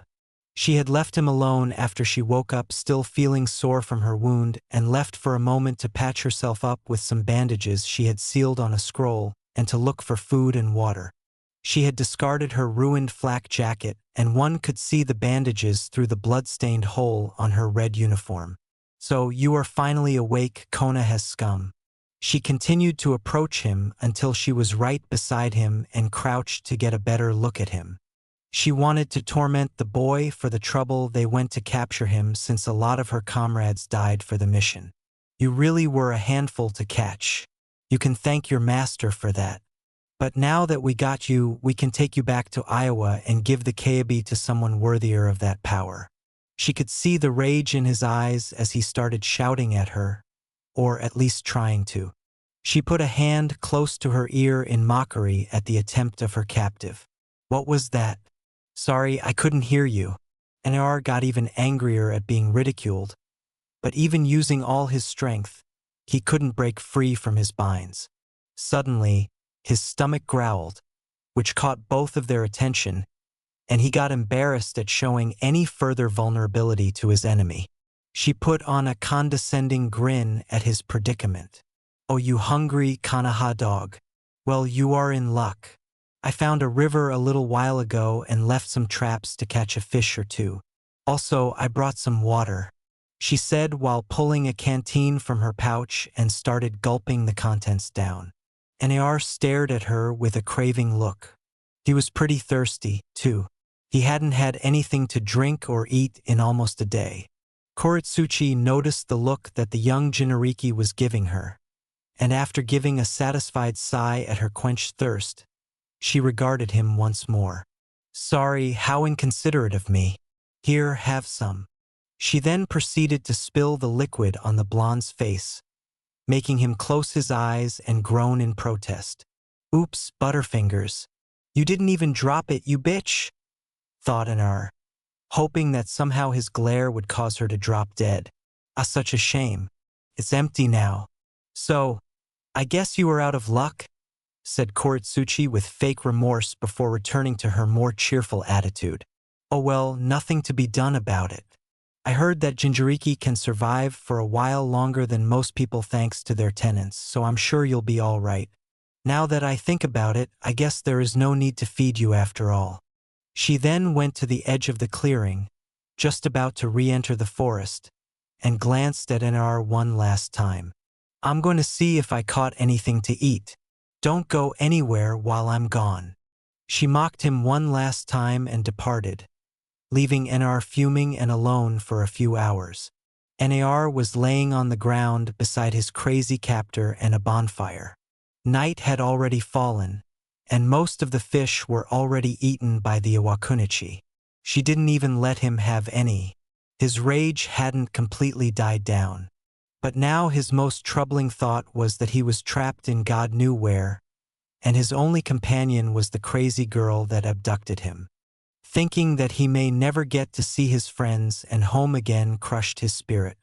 There were so many things he still wanted to do. He still needed to save Sasaki. He still wasn't Hokage. And he still had yet to get a date from Sakura or any girl for that matter. He refused to let this be the end, but he couldn't think of a way out right now. Kuretsuchi was sitting just a few feet away and was currently cleaning her sword. She took great care of her mother's blade, and the battle from the previous day had left it quite dirty. She took a side glance to her captive. He had stopped squirming a while ago, and she wanted to confirm that he was still behaving and not trying anything sneaky. When she confirmed that he wasn't up to anything, she went back to her weapon. Her usual confidence was gone, and she had a look of worry instead. She wondered if her father and Akatsuchi were all right. Last she saw them, they were fighting one of the strongest shinobi she had ever seen, and they had 2 more monsters of his level on their tails. She couldn't bear to think about losing them, but she had to have faith that they managed to get out of that situation. They were strong. She also wished with all her being that was the case. And even if they were fine, she didn't have a way to know where they were or where she was for that matter. She had scouted the island earlier in the day, and she was surprised by what she found. She managed to see what appeared to be a tail and legs attached to the island, so it had to mean that it wasn't just an island. It was a living creature, big enough to have a large-sized forest on its back. It even had its own ecosystem and everything. She massaged her temple, wondering how she even got into such a complicated situation. The burning embers of the bonfire were the only things that could be heard as both of them pondered on their respective problems. Neither of them could sleep that night with such troubling thoughts plaguing their minds. Land of Lightning, Kitsuchi, Akatsuchi, and most of the survivors of the Iowa force were resting in a small camp that they had set on the seashore. After their failed assault, they looked for any signs of Kuretsuchi and the Jinariki until they decided that with their wounds, they weren't in any condition to be looking around. And begrudgingly, they decided to go back to shore to rest and tend to their injuries before they could continue. It had almost been a day now since they got separated from the girl. Right now, the few shinobi that hadn't been severely hurt were continuing the search, which left Kitsuchi and the rest to wait for any update on their progress. Kitsuchi currently was sitting on a small log that he was using as a makeshift chair. He was heavily bandaged and in a bad mood. He turned to see the rest of his men, and most of them looked just as somber as he was. Losing so many comrades in such a short time left them feeling depressed. He saw Katsuchi, and the boy had a gloomy look rarely seen on the Hapigo-looking young man. He was obviously sad about their losses and worried over his missing friend. And along with his entire torso bandaged, he looked pretty miserable overall. Kitsuchi couldn't blame the boy. He was worried sick about Kuretsuchi too. She was injured alone in foreign lands and was responsible for taking care of the objective of an S-rank mission that also happened to be the Jinariki of the strongest Buju in existence. He put his head in his hands, wondering how did they end up in such a mess. This mission is a disaster, thought Kitsuchi with a heavy sigh. When they started the mission they had close to a 100 ninja, give or take, and now they were down to 30 or so. And that was without taking into account his missing daughter. Could this get any worse? Captain Kitsuchi. He heard one of the men he sent to continue the search call out to him. He was approaching fast and seemed to be in a panic. Kitsuchi stood up fast, dreading to hear any bad news about his daughter. What is it? Did you find my daughter? He hoped that she was all right. He couldn't bear to lose her too, like her mother. The young Tokubetsu Junin halted before his leading commander and shook his head with urgency. We haven't found her yet, sir, but we just got a messenger bird from the village, and it's an emergency, said the shinobi, holding up a letter. Kitsuchi snatched the letter rapidly and starting reading its contents. As he continued, His face got paler and paler until he finally clenched his fist around the piece of paper in anger. "We got played!" yelled Kitsuchi with fury. He turned swiftly to his subordinates, who seemed disturbed at his sudden outburst. "We have to go back to the village at once. We were attacked by the Akatsuki." The news got looks of shock and anger on the faces of the remaining Iowa shinobi, but then quickly got to pack their tools and tents as fast as they could. While the camp was hastily being packed, Kitsuchi was trembling with rage. He now understood that the Akatsuki were waiting for them to leave to attack the village. The timing was just too perfect, which it also had to mean that the bastards somehow managed to set up this whole thing. "I knew this mission was a bad idea." He turned to the Tokubetsu Junin once more to give him a new order. "You and the rest of the search team stay here to continue looking for Kuritsuchi. The rest will come back with me to Iowa." The lower-ranked shinobi nodded in understanding and left in a hurry to get to the rest of the search party. Kitsuchi felt terrible for leaving without finding Kuritsuchi first. But they were shinobi and they had to do what was best for the village. And right now returning to Iowa and helping with whatever they could was the right thing to do, even if as a father it killed him inside. He just hoped that his village and daughter would be fine. Merchant Island in the Land of Lightning. Jiraiya was resting on the same inn he and Narut had previously stayed at, and he was tired as hell. He had been looking for any signs of Narut for a whole day, and for the life of him, he just couldn't find even a trace. He was already exhausted to begin with because of his long battle with IWA and the Akatsuki, and spending several more hours searching fruitlessly just added to his fatigue. And on top of that, he had to pay the wrecked ship that he had borrowed, and he still got an earful for that. He heard a knock on his window and turned to look at a small red toad banging from outside. He got up in a hurry and let the little amphibian enter the room. The small animal found himself a nice, comfortable spot on the bed and looked at Jiraiya. The toad was red with blue markings around his eyes and had the kanji fur gold on his back. He was also wearing green goggles. "I have been keeping an eye on the Iowa squad just as you asked me to, old man. They didn't even notice me hiding nearby. What did you find?" "Kozake, did they know anything at all about NAR?" asked Jiraiya anxiously. He was not in the most patient of moods. Not with the current issues. The toad gave his report. They really seemed to not know anything about the boy. However, it appears that they have lost one of their own too. And not only that, but it seems that both Narut and the Kunoichi were lost together. Jiraiya was troubled by that information. He didn't like the blonde to be stranded along with one of their enemies. And while he knew NAR could handle himself against a single enemy, even a skilled one, he didn't know the situation he was in. The boy could be injured or captured or worse. The point was that he could be in an unfavorable position and he had no way to know or help him at the moment, and that made him feel impotent. However, the toad wasn't done talking.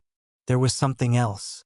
They got a message from Iowa and apparently their village was attacked by the Akatsuki. So they went back to Iwagakure, leaving only a small search party here.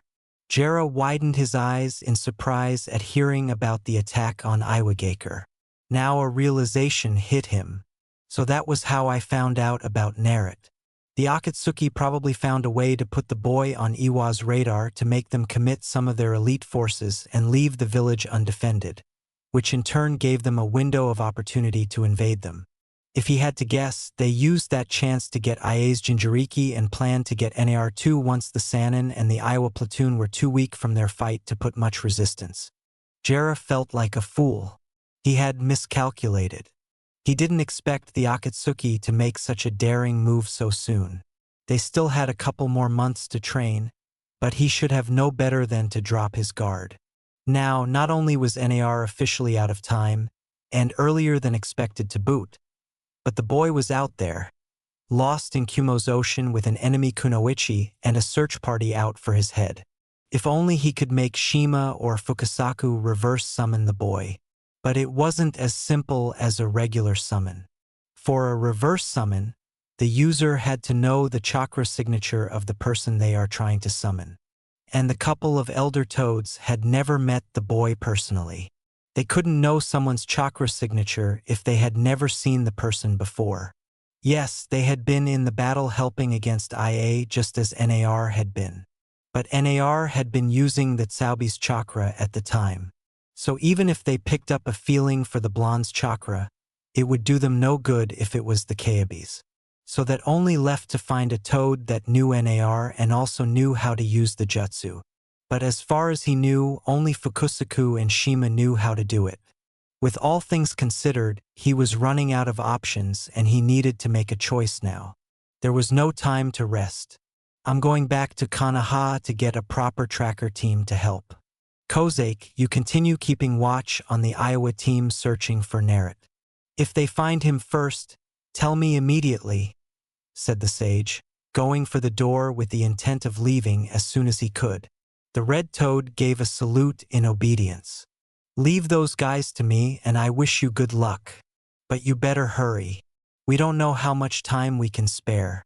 You don't need to tell me that. I know. I'll be back soon. Good luck to you too.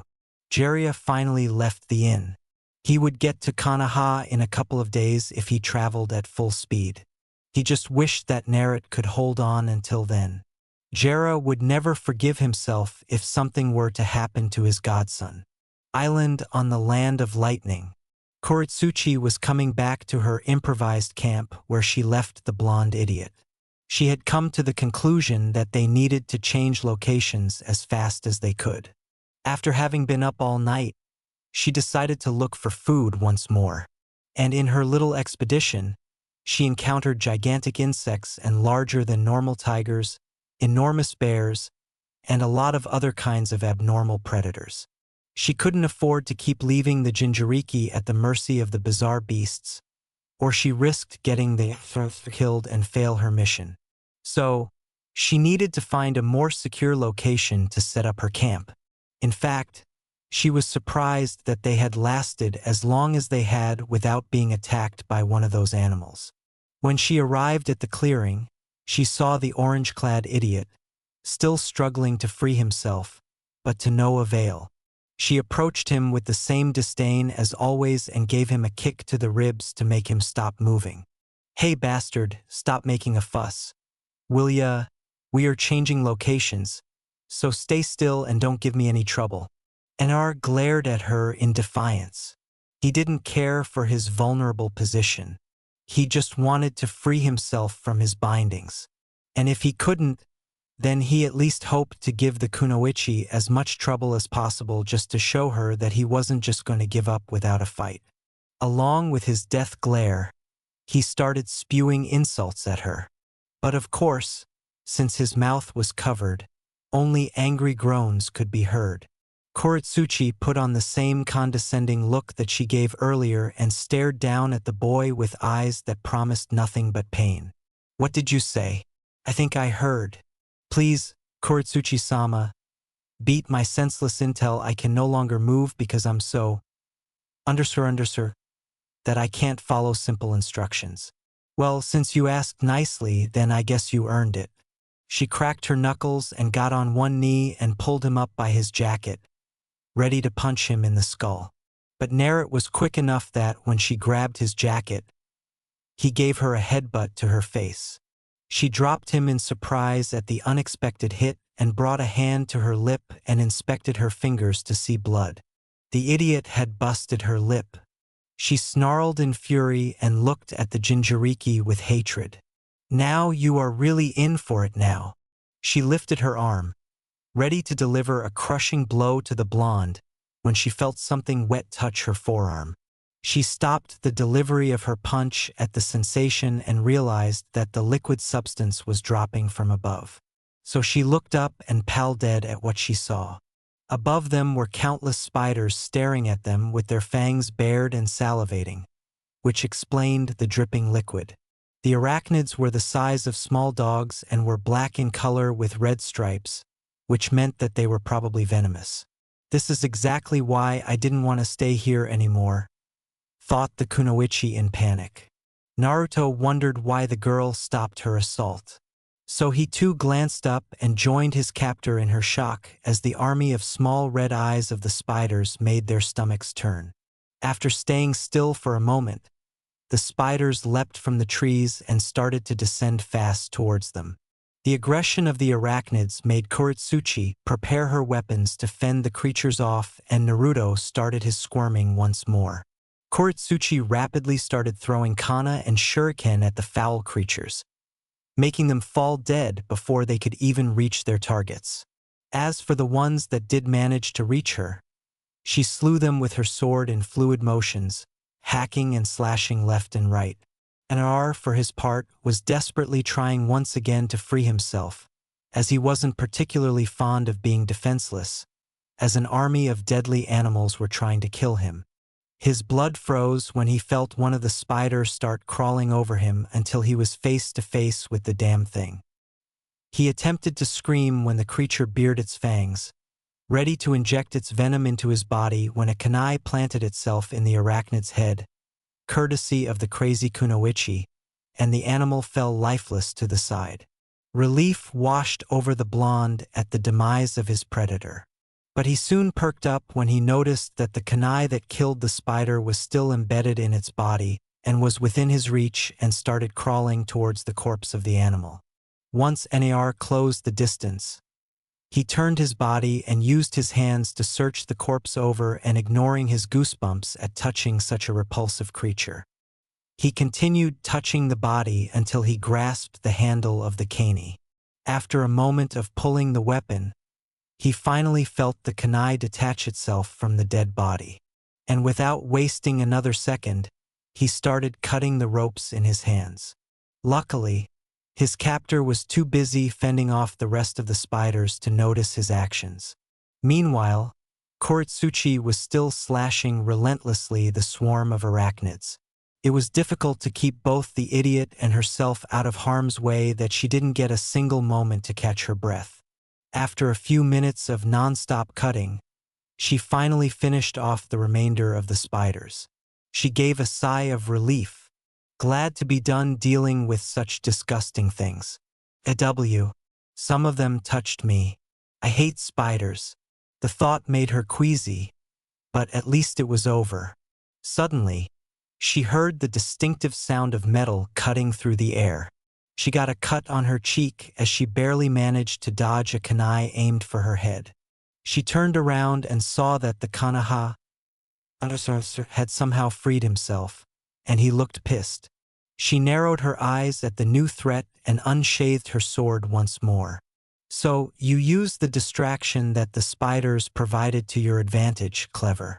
But I'm done being nice. Next time, I'm going to cut off your limbs and cauterize the wounds. Maybe that will keep you still. Naruto's face showed nothing but eye for the kunoichi. He knew he wasn't in the best state to be fighting. He hadn't eaten in 2 days. Neither did he have anything to drink. And on top of that, he didn't even get any sleep the last night.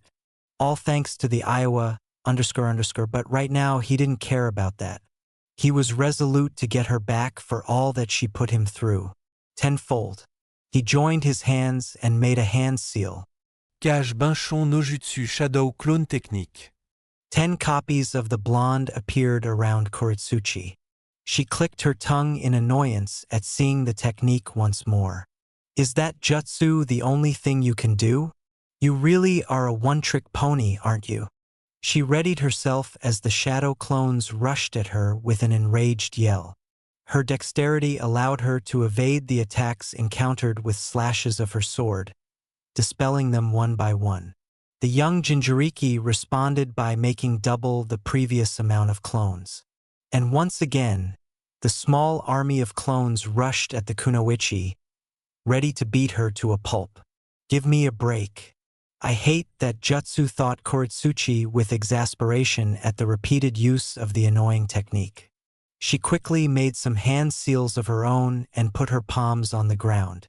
Doden Daruso Earth Release Earth Flow Spears.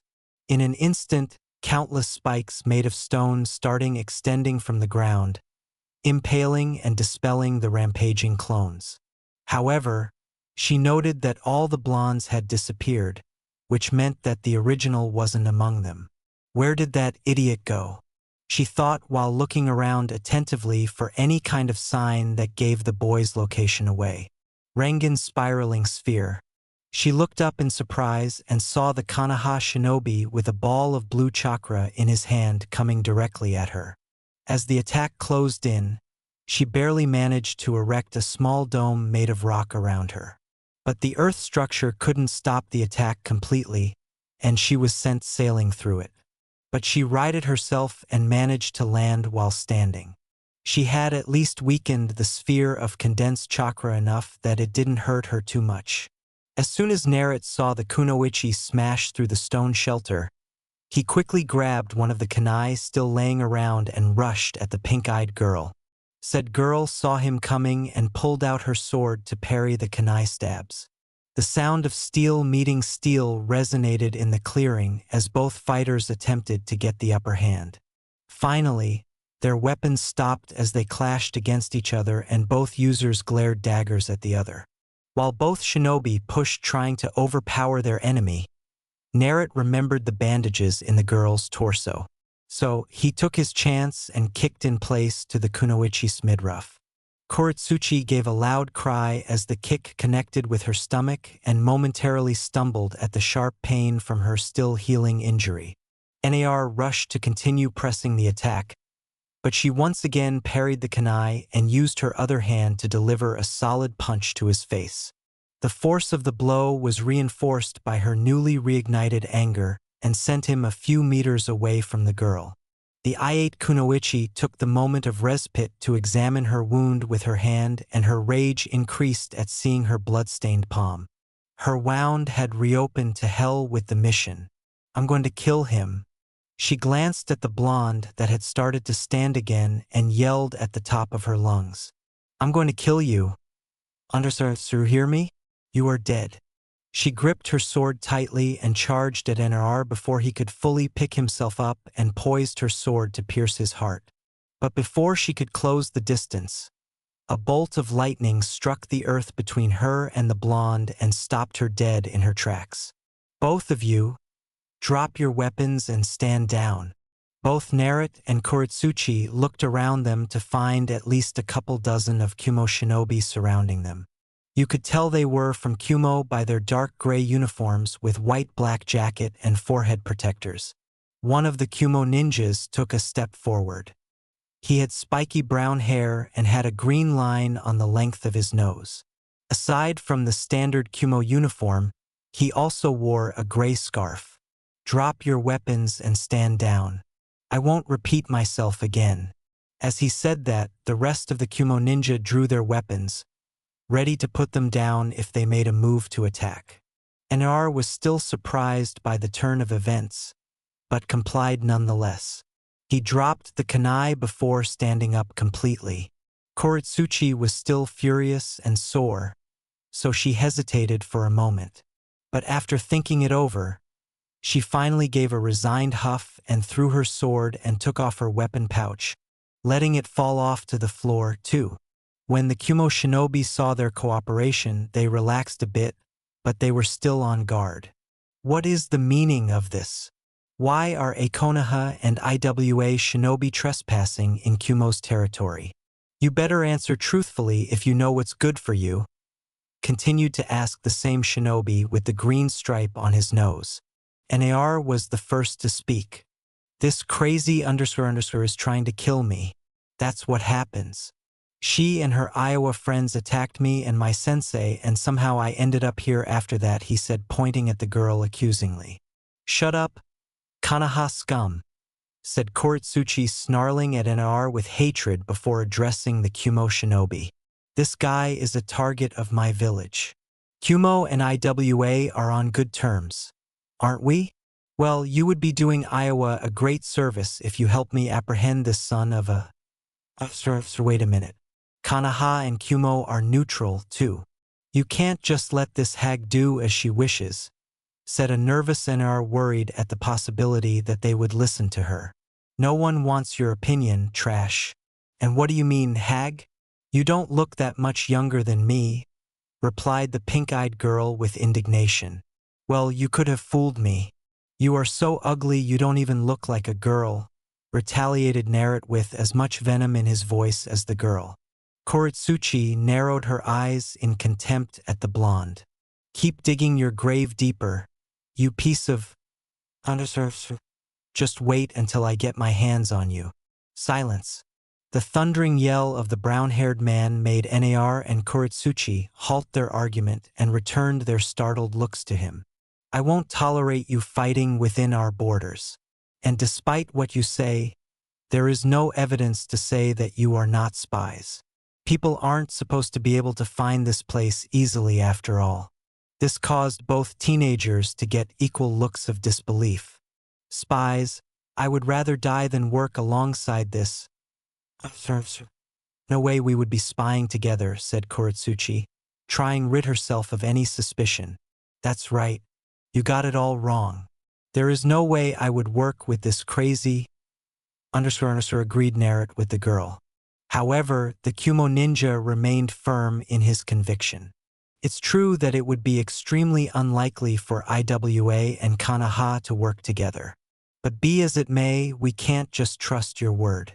So, I'm afraid that we will have to put you both into custody until we think what to do with you. If you resist, we will use lethal force.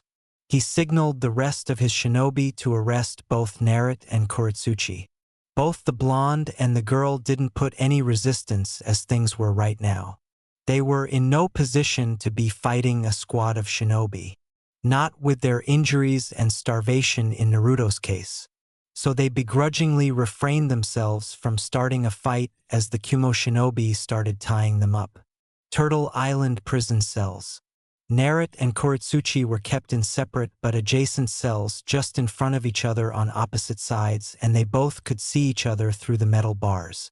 The room and cells were small, so it was obvious that the island wasn't meant to hold prisoners, and the cells were just temporary solutions should the need arise. The ropes binding them had their legs completely wrapped, and they couldn't move their hands at all with another set of ropes tightly adjusted to keep their wrists behind their backs. And even if they somehow could find a way to set themselves free, a couple of Kumo ninja were guarding the only exit outside. Nar was especially miffed. He had just managed to free himself from the IWA Banshee just to end up as someone else's prisoner. And they still didn't even let him eat anything. Konoha scum, this is all your fault. The Jinariki turned to glare at his cell companion, but the girl continued her rant anyway. If you had just obeyed when I told you to, we could have avoided the spiders and we wouldn't be here right now. The boy got angry in indignation at the girl's accusations. Oh, so now is my fault. If you and the rest of the Iowa bastards hadn't bothered me, we wouldn't be in this mess in the first place. So, I think it's pretty obvious who are the biggest here. And stop calling me that. I have a name. It's Nar. I don't give a rat's what you are called. She yelled at the boy, not caring at all for what he had to say. And they even took away the sword my mother gave me. If I don't get it back, I will make you pay for that with your head. Nar was dumbfounded that she would care about such a thing at the moment. Who cares about a stupid sword? We have bigger problems than a lost weapon. Have your mom give you another one or something for sake. Nar didn't think it was possible for the girl's gaze to become any colder, but somehow it did. She stopped her outburst and looked at him darkly. My mother is dead. She was killed by Konoha trash like you. The malice in her voice could have frozen anyone's blood. That made Naruto's eyes widen. He remembered what Jera had said about the bitterness that the war left between IWA and Konoha. But the girl was young, so he hadn't expected her to have lost someone, too. Even with recent events, he couldn't help but feel a bit sorry for the brash kunoichi. As someone who grew without a family, he could sympathize. The empty feeling of longing for the love of a parent was something that Naruto knew all too well. She noticed the blonde's surprised face, so she continued her tirade. Such a shame that we weren't allowed to kill you.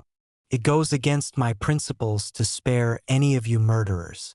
If it was up to me, I would see you and your kind dead at my feet. Naruto's pity vanished as fast as it had come.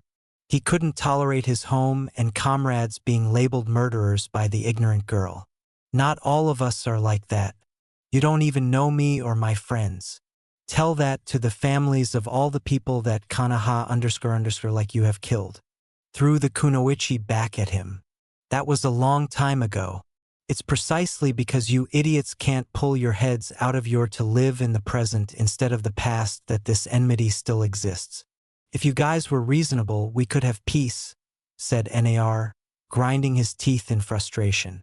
She gave a laugh filled with ridicule. Ha, you really are a __ if you think such a thing is possible. You can't know that. In fact, when I become Hokage, I will try to fix the relations between our villages. Living with bitterness is not the answer, said Naruto with determination. Koritsuchi looked baffled at the Jinariki. Wow, your stupidity never ceases to amaze me.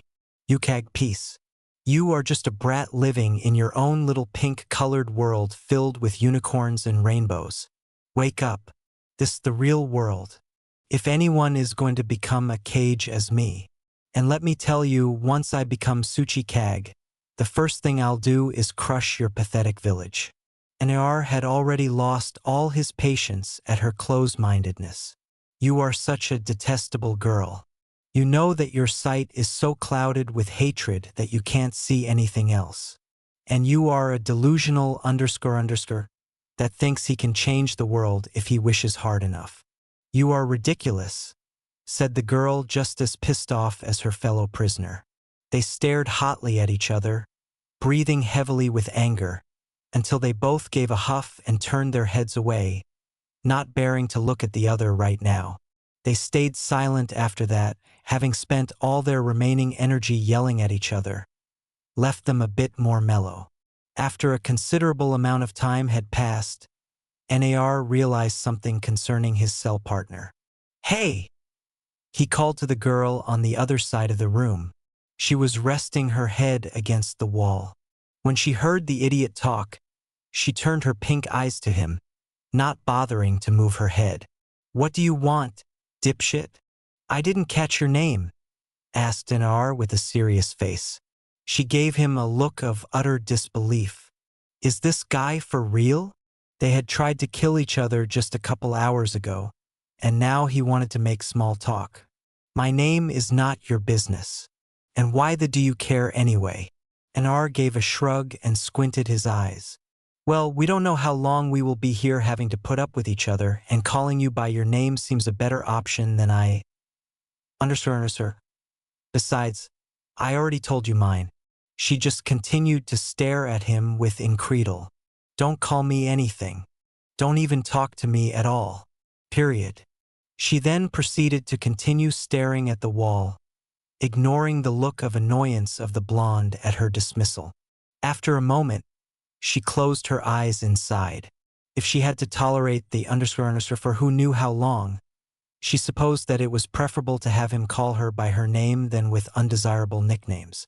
And he didn't seem like the type to keep quiet, so she might as well make the best of the situation, as hard as it may be. Koritsuchi. Naruto looked at her puzzled. He hadn't expected her to say anything anymore. Huh? My name is Koritsuchi. Are you happy now? Stop bothering me, said the young prodigy in exasperation at the boy's lack of attentiveness.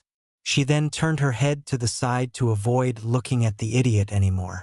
Nar was starting to get peeved again at her insufferable attitude. Fine is not like talking to you is enjoyable anyway. He finally decided to stop concerning himself with the troublesome girl. She was acting so obnoxious that it wasn't even worth it to try to have a civilized conversation. And he had bigger things to worry about anyway. For instance, he didn't know what happened to the arrow sin, but he had faith that the old pervert was all right. He knew the sage was strong, even if his quirks didn't reflect that. He guessed that Jiraiya had to be looking for him at the moment. He could only hope that he managed to find him soon. Koritsuchi's anger had mostly died down by now and was replaced instead with fear. She worried about what would happen to her. She didn't want to die so far away from home, and it wouldn't even be a glorious death on top of it. She didn't even care for her